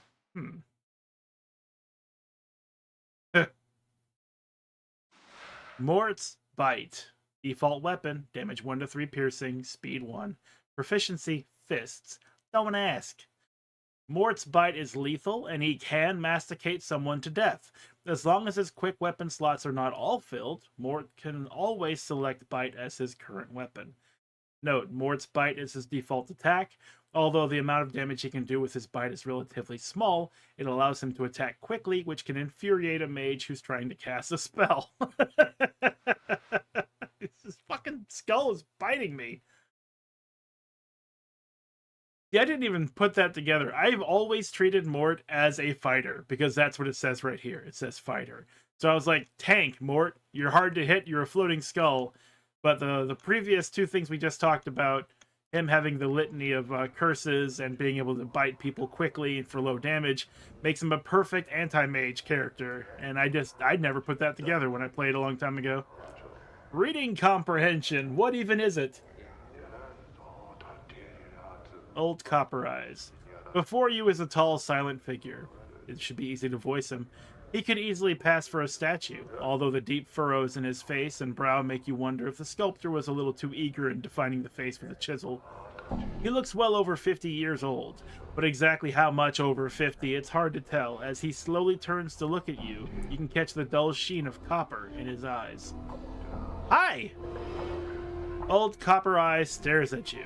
His eyes are difficult to make out past the black well of his eye sockets, but they look to have a coppery sheen about them. I have some questions. Do you know where I can find sailors? Copper Eyes says nothing. Alright, never mind. Farewell. Mortai Gravesend. It sounds like you were born to be a Dusty. This tiny, wizened man is dwarfed by his huge Dustman robes.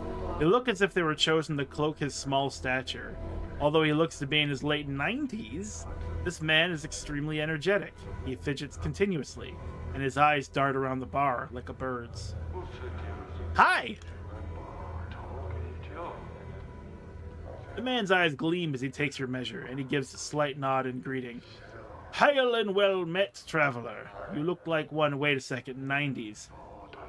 Hail and well met, traveler. You look like one who is just getting their sigil legs about them. He trails off. Pardon me, have we met before? Your face seems familiar somehow. Possibly. Are you certain it was me? Maybe I was mistaken. Mortai shakes his head. Well, no matter, no matter. How is it that Mortai Gravesend may help you? Do you seek... He clucks his tongue as he speaks. The contract, perhaps? Contract? The contract! Why, it is but a simple transaction. From the depths of his huge robe, Mortai pulls forth a dusty parchment and a quill pen. I give you 50 commons. In return, after death, the Dustman faction may claim your remains. He smiles and clucks his tongue. What use will you have for them at that point anyway? What do the dustmen do with the body? Mordtai holds up his hands as if he doesn't know. What does it matter? It is of no consequence when you pass on. It matters to me. Well, if you must know, oftentimes nothing is done with the body, and it is we, the dustmen, who have wasted all that money. More fools us! Mordtai gives a light smile, then looks apologetic. But rarely, there are times when the workers in the mortuary need to be replaced, and then we may have a need for your body. You mean I'll be animated as a corpse and put to work in the mortuary? That doesn't sound good. Ah, but no harm is done. No pain. Mordtai raises a finger as if to emphasize the point. And there is no danger. In exchange for money you can spend in this life, you merely have to give us something you will have no need of anyway once you have died. Mordtai taps his chest. I signed the contract myself, if you must know. I shall have no need of my body when I pass on.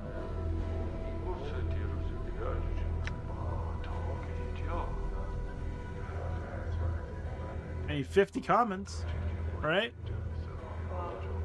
And we know we won't really die. True, very well, I'll sign. Excellent! Excellent! Mordtai looks overjoyed. With a thin smile, he places a dusty sheet of parchment and the quill pen in front of you.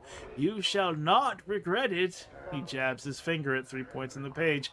Sign here, here, and here. And our transaction is concluded. You know, you show more emotion than other dustmen I've met. Mordtai's smile turns cold. I trust you meant no offense, sir. I meant no offense, but you seem awfully eager to sign this contract with me, and, for a dustman, eagerness strikes me as odd. Eager? Mordtai arches his eyebrows? Mordtai arches his eyebrows, then coughs politely.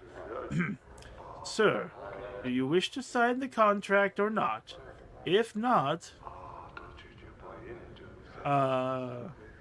is there a problem with showing emotion? Oh my, yes. Too much passion, too much emotion prevents one from reaching the true death. To be passionate runs contrary to the philosophy of our faction. Ah. I know what they mean by true death. I had some other questions.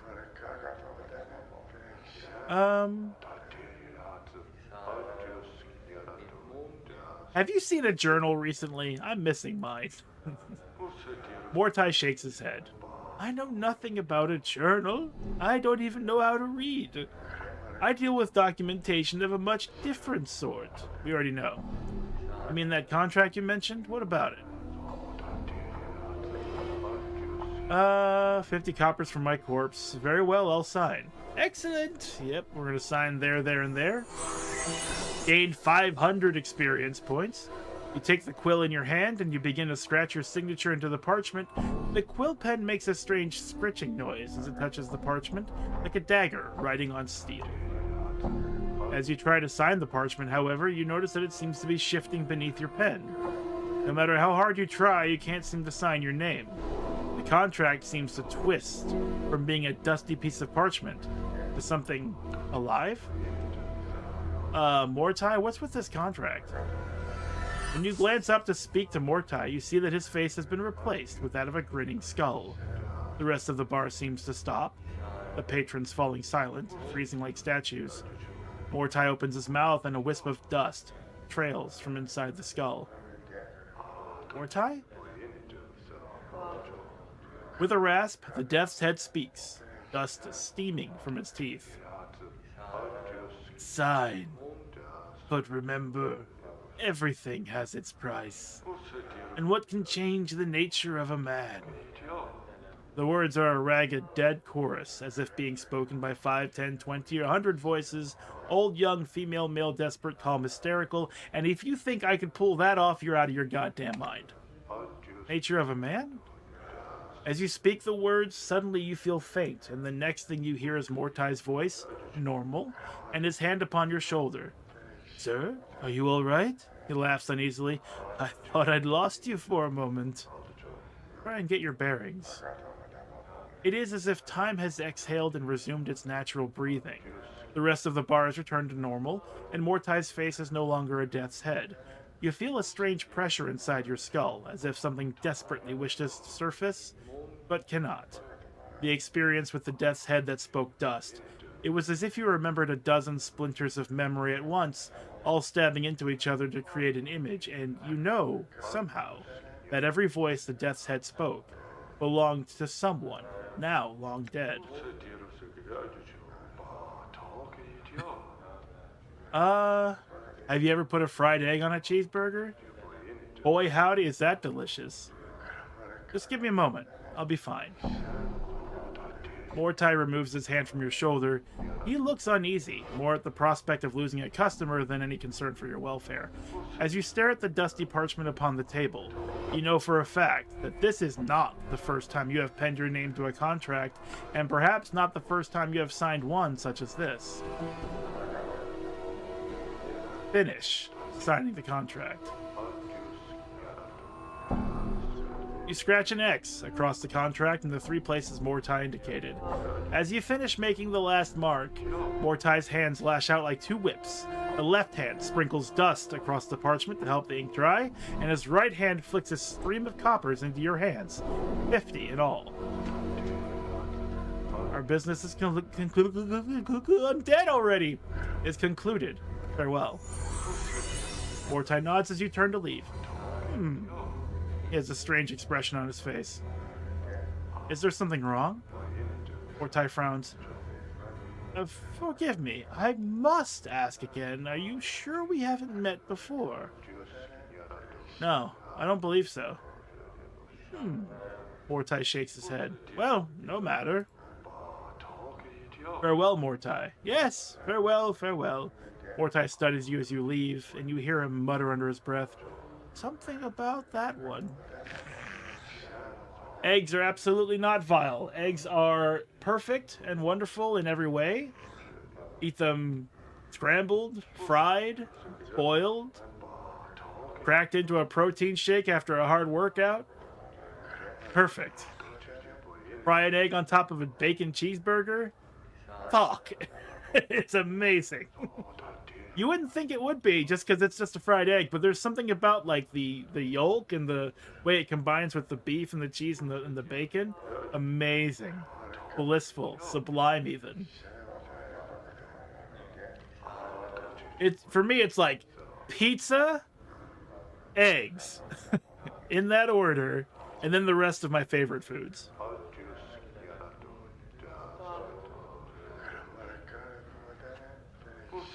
I'm sorry you feel that they are vile.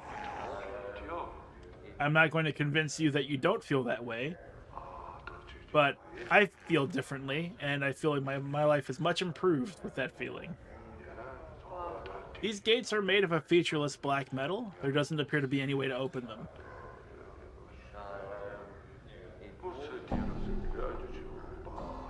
Alright, Emmerich. Big E, it's time to talk. You see a heavy-set man with dark skin and grim features. He is dressed in dustman robes and is regarding you with a stony gaze. He's probably the most healthy dustman they have.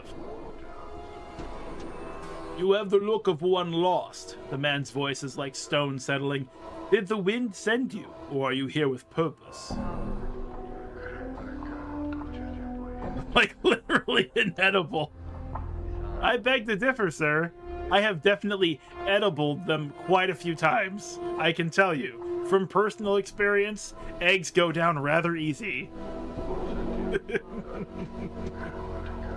Who are you? I am Emmerich, factotum, an initiate of the 4th Circle. Is this your bar? Why would I ask you that? If you measure ownership in copper, this is not my establishment. If you measure ownership in spirit, it is mine. He pauses, as if trying to emphasize a point. The dustmen here are my students. They are under my protection. Can I ask you some questions? Is this your bar?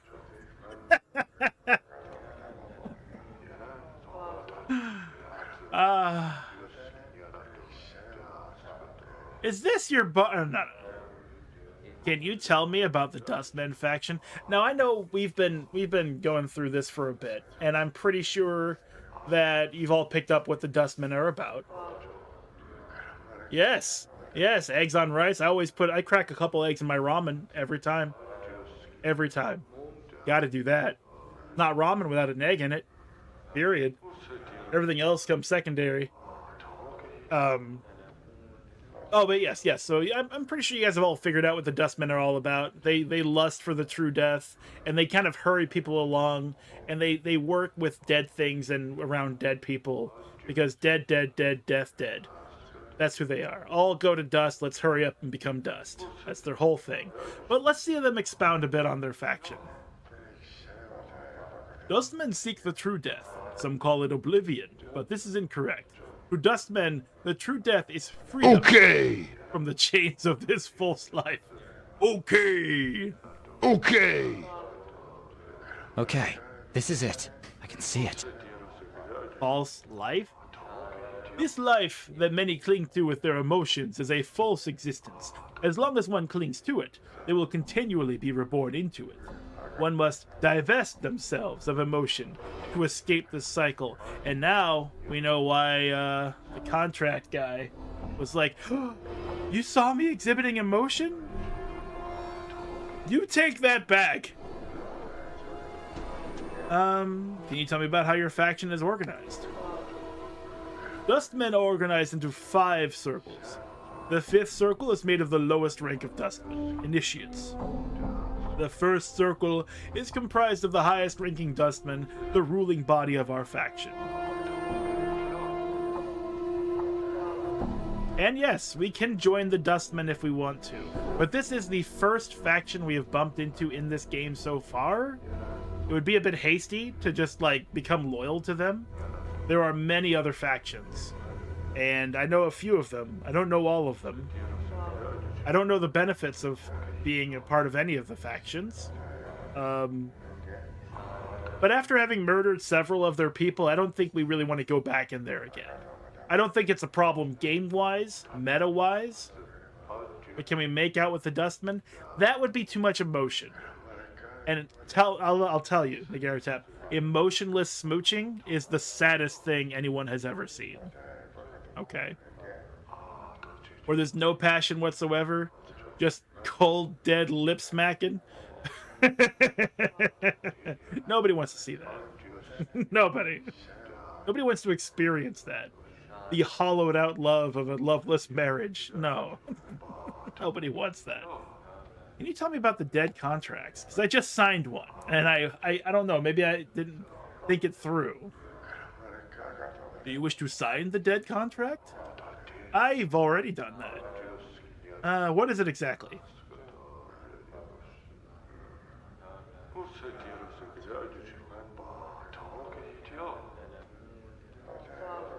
That's interesting. In exchange for 50 copper commons, the dead contract gives the Dustmen faction the rights to your corpse after death. Sorry.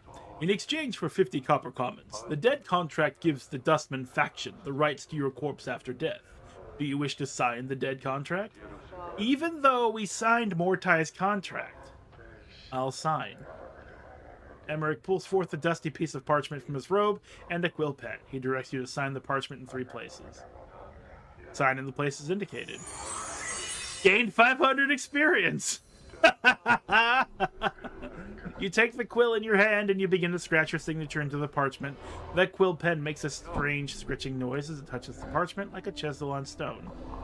As you try to sign the parchment, however, you notice that it seems to be impervious to your pen. No matter how hard you try, you can't seem to pen your name. The ink doesn't seem to want to leave the pen. Emmerich, what's with this contract? When you glance up to speak to Emmerich, you see that his face has turned to stone. He has become a statue. The rest of the bar seems to have filled with gray haze, and you can no longer make out the rest of the patrons. A faint whisper comes from Emmerich's mouth, as if his stoned lungs were trying to force a breath from his chest. Emmerich? You can barely make out the whisper coming from Emmerich's stone lips when you realize that it is not one but many whispers. Sign. but know that its price is set in soul and stone, and what can change the nature of a man. The whispering words rise to a ragged dead chorus, as if being spoken by 5, 10, 20, and 100 voices, old, young, male, female, desperate, calm, hysterical. Nature of a man? As you speak the words, suddenly you feel faint, and the next thing you hear is Emmerich's voice, normal. Do you still wish to sign? Try and get your bearings. It is as if time has exhaled and resumed its normal breathing. The haze filling the bar has vanished, and Emmerich is no longer a statue. You feel a strange pressure inside your skull, as if something desperately wishes to surface but cannot.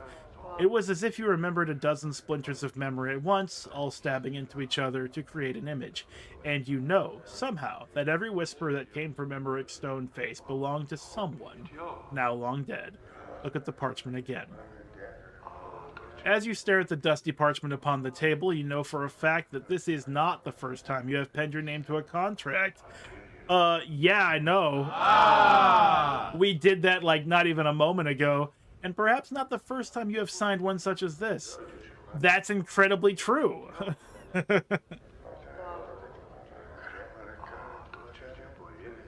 Yeah, even though you've signed Mortai's contract, finish signing Emmerich's contract anyway. You scratch an X across the contract in the 3 places Emmerich indicated.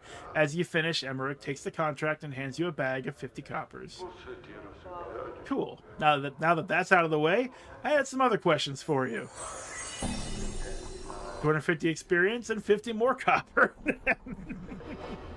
Come and get me when I die, bitches! You can't! I have come here in search of a journal. These eyes have seen no journal. Perhaps your search will take you elsewhere. Very well. I am searching for a man named Farad. Have you seen him? I would know why you seek the collector, Farad. He stole something from me. Emmerich remains silent. His gaze is unnerving. He doesn't seem to blink. Why do you want to know my business with Farad? The collector Farad has brought many corpses to the mortuary of late. One must ask where these bodies are from. Well, perhaps I can find out where these bodies are from. I mean, what are we going to do with our time anyway? How would you do such a thing? I would track down Farad and ask him. If you spoke with the collector Farad and returned with his answers, you will have done a great service for the Dustman. Find where the dead he brings to us are from, and you will be rewarded. With what? More coppers? Well, very well. I will find Farad, speak to him, and find out where these dead bodies he brings you are from. Emmerich nods. Your path is our path. Return here when you have the collector Farad's answers. Can you tell me where he is? It is not known to me where the collector Farad is. He hides from the eyes of the Dustman. I would seek other collectors and ask them your questions. I'll see what I can do then. Farewell. Farewell. Not Pharrell. Farewell.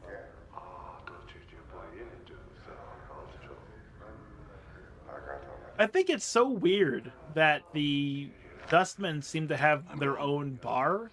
Like, this isn't the Dustman bar. As Emmerich has said, he doesn't own the place. But they are all here. It's like a biker bar, you know? It may not have started out that way, but everyone who attends this bar happens to be of the same faction, same clique, etc. As you approach, the elderly woman turns and stares at you. La, look who's a common... No, let's try something else. I mean, elderly woman, always elderly, just... look who's come calling on Saturday, Death's dearest son. She looks you up and down, then shakes her head in disbelief. By every power and its mother, boy, what crypt did you crawl out of? I didn't mean to go Jamaican, but it just seems to flow that way. Most of the time when I choose a voice, it's just how it's written. I'm fresh from the mortuary, actually. You wouldn't believe it, I bet. Not so. Sarah raises an eyebrow. Warms my ears to hear you gave that place the laugh, boy. Not much of a watering hole for one who isn't relieving themselves. She sniffs. Shh. Too many cobwebs and dusty minds. You don't like the mortuary? Aren't you a dustman? Hey, I can't help it. Once Irish starts, Irish finishes. That's just it. It just takes over. It grabs my throat by the throat and just forces it into Irish all the way through. A dustman, I suppose, Sarah sniffs. Shh. I've seen enough sand pass through the hourglass while wearing these robes. This body is almost ready to pay the ferryman. She chuckles, but there's not much mirth in it. Are you afraid of dying? Of course I am, boy. Who isn't? She frowns and glances around. Well, except dustmen. They're not afraid because they've been swallowing so much of their own bat droppings over the decades. They've blinded themselves into thinking that death is some kind of release. Well, it is a release of a sort. If you think this life is a burden, boy, then perhaps. I'm not convinced of that. So what sparked this crisis of faith? She shrugs. Life, I suppose. She frowns. Ha! Never you mind. I won't bore you with the niggling details. Well, how about you tell me my fortune, Miss Cleo? I'd like to know, actually. Oh, would you? She looks at you skeptically. Shh! How old you take me for, boy? Old. She snorts. Well, you're wrong. I'm really old. Now, I've spent most of my long years teaching dustmen. I've seen many dustmen whelps grow within our order, taught them the ways of the faction, kept the faith, preached the tenets of the faction, she frowns, and so on and so on. No questions, no doubt. This life was merely an antechamber that led to the true death. What happened? Well, a half-month back, I went sick with the fever, she sighs. I thought it was the end. It rattled my cage. How? Her face becomes a stone. There's something about having your faction members circle around your deathbed like a pack of pale-faced ghouls, nodding and agreeing that your suffering and dying is all for the best. Oh, Sarah is so fortunate. She shall soon be relieved of the burden of life. Burden of life. That's when it struck me. That there's something... A queer expression comes over her features, addled about not appreciating your life. The dustman keeps saying that life is misery and suffering. Is it? That we should be happy to pass on into oblivion? Should we? She shakes her head. Questions, questions, and precious few answers. It doesn't sound like you believe in the dustman philosophy anymore. I suppose I have got a swarm of doubts all buzzing in my skull, she rubs her temples.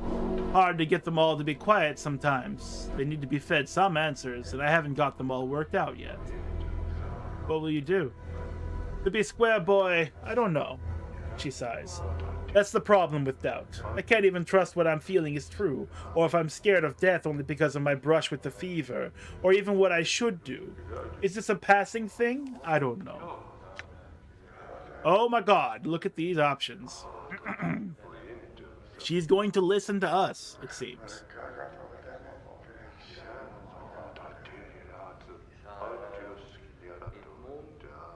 Sarah, if you had truly believed in the Dustman philosophy, then your brush with the fever would not have left you with such doubts. Sarah, I would treat this as a test of your belief. It sounds like these feelings are only temporary. All those years of devotion to the Dustman could not have been false. Or, at the core of the Dustman philosophy is that this life is one of pain. It is a weapon that life uses against a soul to keep it anchored to this existence. Do not let this brush with the fever break your Dustman belief so. Time will heal these doubts. I wonder how many of these are allotted to me via my wisdom score, if any.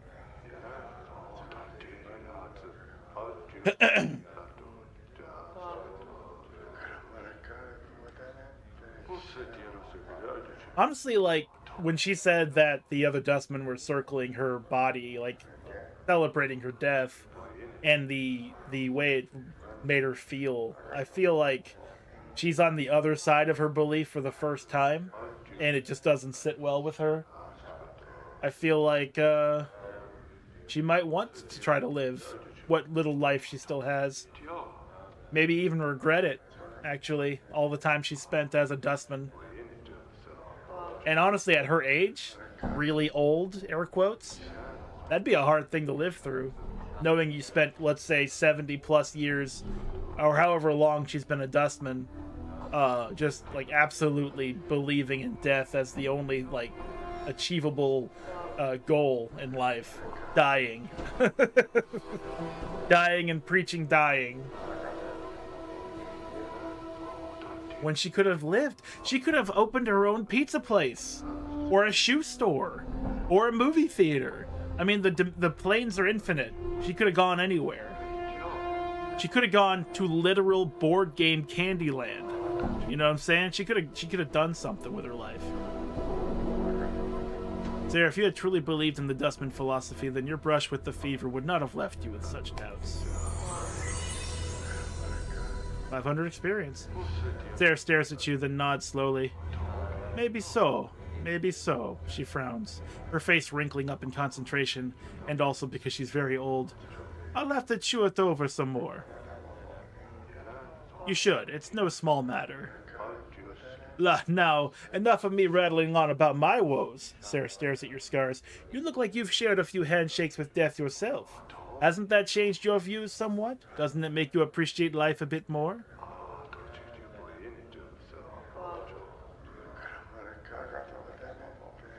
Here's the other funny thing, is that we don't remember any of our previous lives.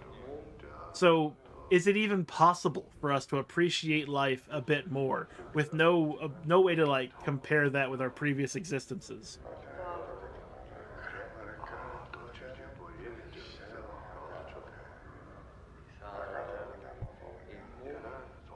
I like that there's two truth options, and they conflict, because either one would be the truth.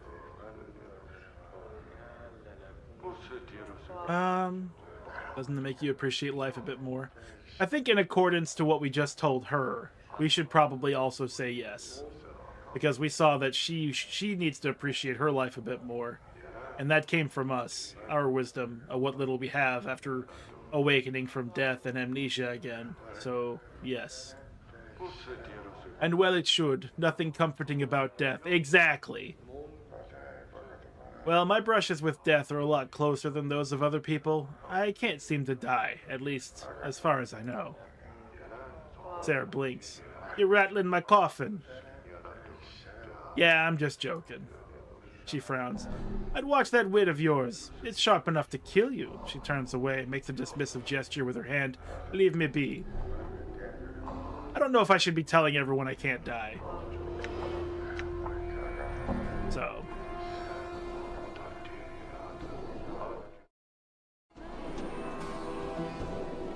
I'm gone. There are so many harlots. This is also the game that taught me the word harlot. I did not know what a harlot was. So you have to imagine, like, innocent, like, near-teen me walking through. I'm like, they're all named harlot. What's that about? Why would they all be named harlot? I mean, hired thug? I get that. Harlot, though? I don't know. The hell's that?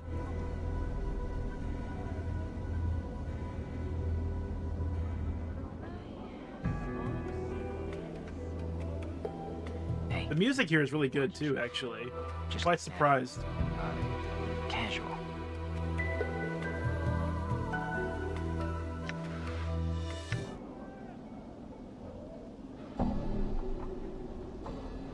There's Ingress, and the Sender, a new person with a name. You see a heavy-set man with sharp features and a pained expression.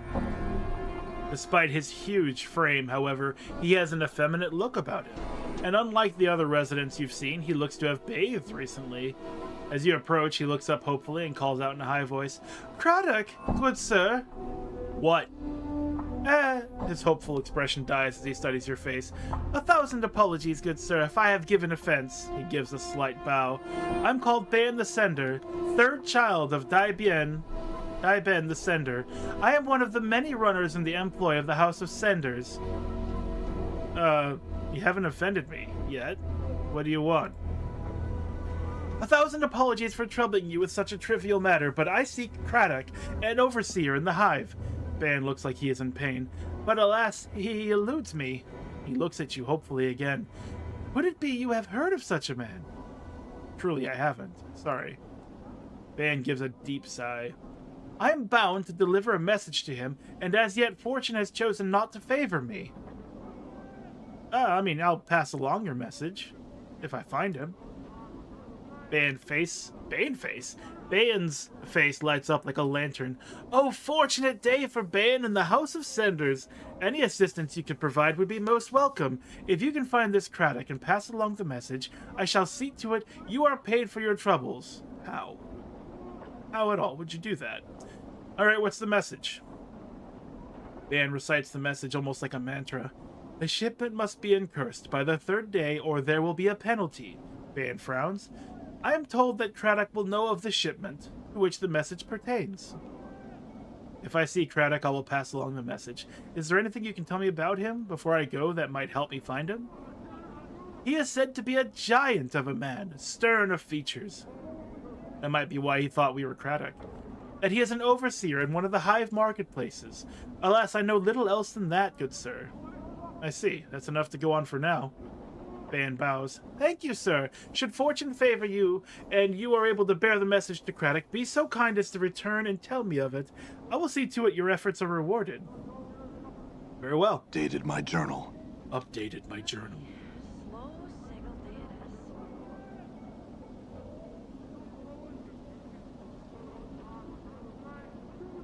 Talk to me, angry hive dweller. You see a man in old and tattered clothes. As you approach him, he makes a detour to avoid you and keeps walking. Hey, hold for a moment! The man ignores you, begins to walk faster. Faster. Hey, hold for a moment! He turns, glancing briefly to the right and left of you, as if looking to see if you have any friends with you. He draws a dagger. You'd best leave me be, or you'll be wearing this steel between your ribs.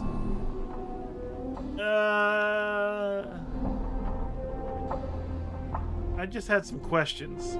He scoffs. I'm sure you do, and I have no answers for the likes of you. Piss off!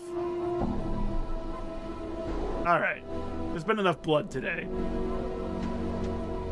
I really don't have a reason to interrogate you, so. Vines with black leaf. The stems look extremely sharp.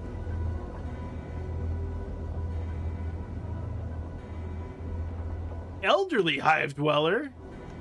Oh, hold on here. A sense of great loss hangs over this elderly woman like a dark cloak. As you watch her, a long, sad sigh escapes her lips. Hi! She looks up at your face. Cloudy eyes squinting and straining to see you clearly. Forgive me, young cutter, but I'm an old woman and don't see so well. Do I know ye? No. She mulls your answer over for a moment, nodding. What was it you wanted, then? I had some questions. Questions? Like, what the fuck are those? Her expression curdles. Oh, no. You're an adventurer, aren't you? Name, job, and all that rot, eh? Well, I won't have it. Off with ye. I'm not an adventurer. Bah, that! The woman jabs her finger at you. I've watched the dustman put the name of me husband, damn his soul, me son, and both me daughters on their memorial. Adventurers, all of 'em. Why, I swung quite a sword myself in the day, so's I knows one when I meets one. The old woman seems to be working herself into a fit. Her face has become flushed, and flecks of spittle fly from her lips as she howls at you. Let her continue her tirade. I bet you've got all sorts of barmy questions. She mimics your heroic stance. Greetings, I have some questions. Can you tell me about this place? Who's the lady of pain? I'm looking for the magic girdle of swank iron. Have you seen it? Do you know where a portal to the 2817th plane of the abyss might be? Do you know where the holy flame and frost brand grog slaying vorpal hammer a wounding and returning and shooting lightning out your bum is? She spits. Dung, all of it. Only gets you in the dead book. Oh, to kick you in the shins for even pestering a poor old woman about it all. Now go away and leave me in peace. Sorry. That was fun. Do you know where the holy flamin' frost brand gronk slaying vorpal hammer a wounding and returning and shooting lightning out your bum is?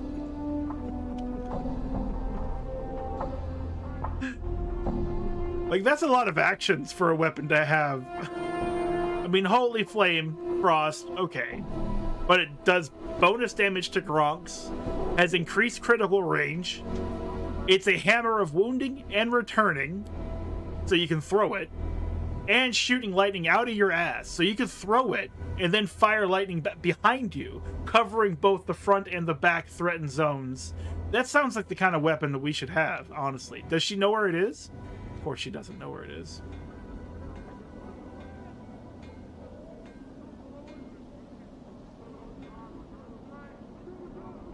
Quentin. I remember Quentin being something pretty interesting.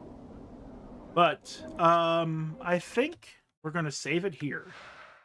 I have to admit, my throat has gotten rather dry.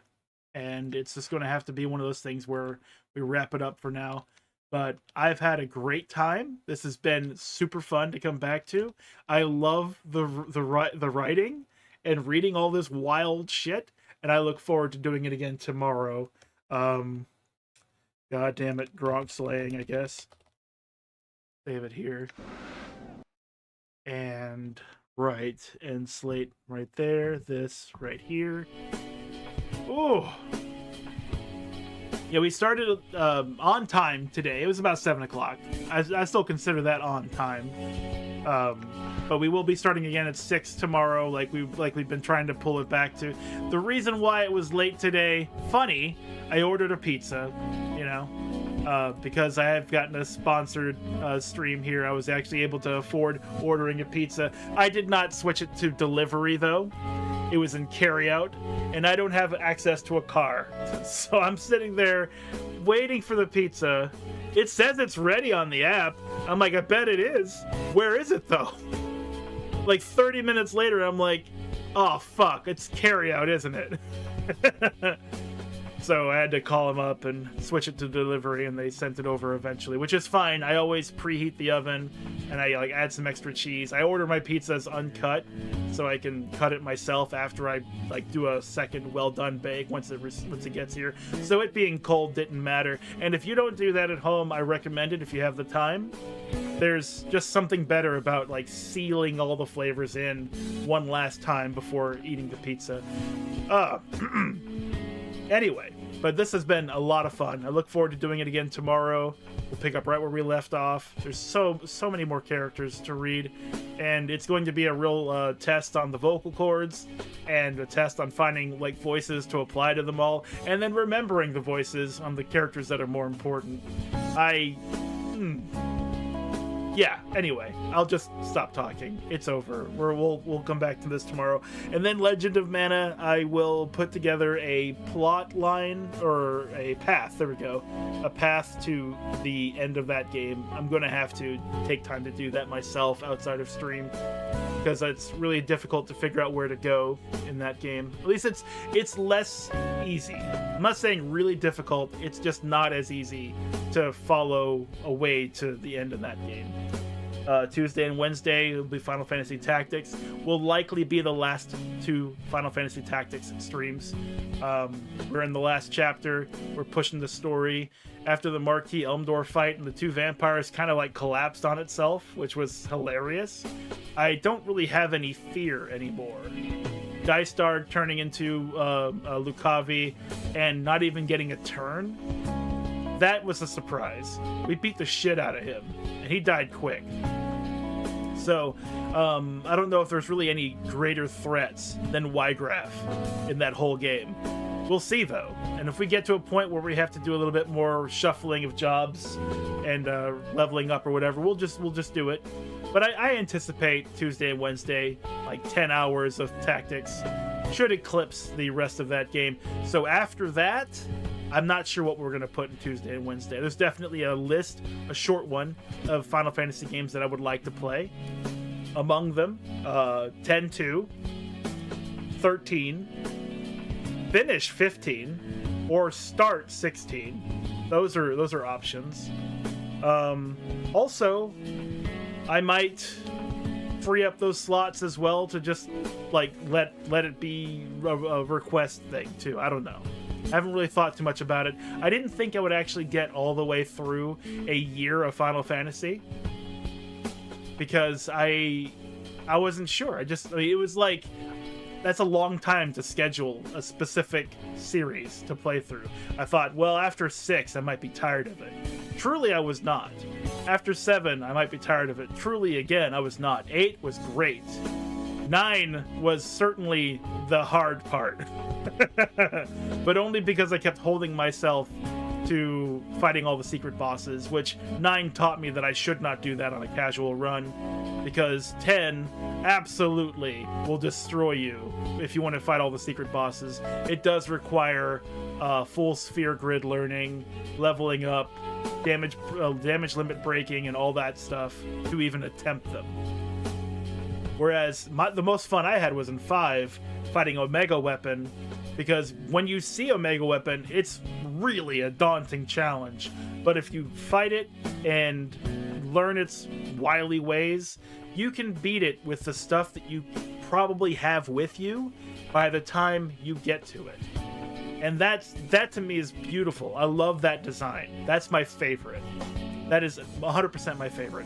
I am not a fan of, you have to jump through all these hoops and grind to max level and get these weapons, which also requires side quests and a different kind of grinding to even attempt fighting these bosses. With the exception of using First Strike, which gives you your first turn, and Yuna to summon Yojimbo, and just having a fuck ton of gil, to pay for Yojimbo to one-shot kill the secret bosses, which is a viable strat.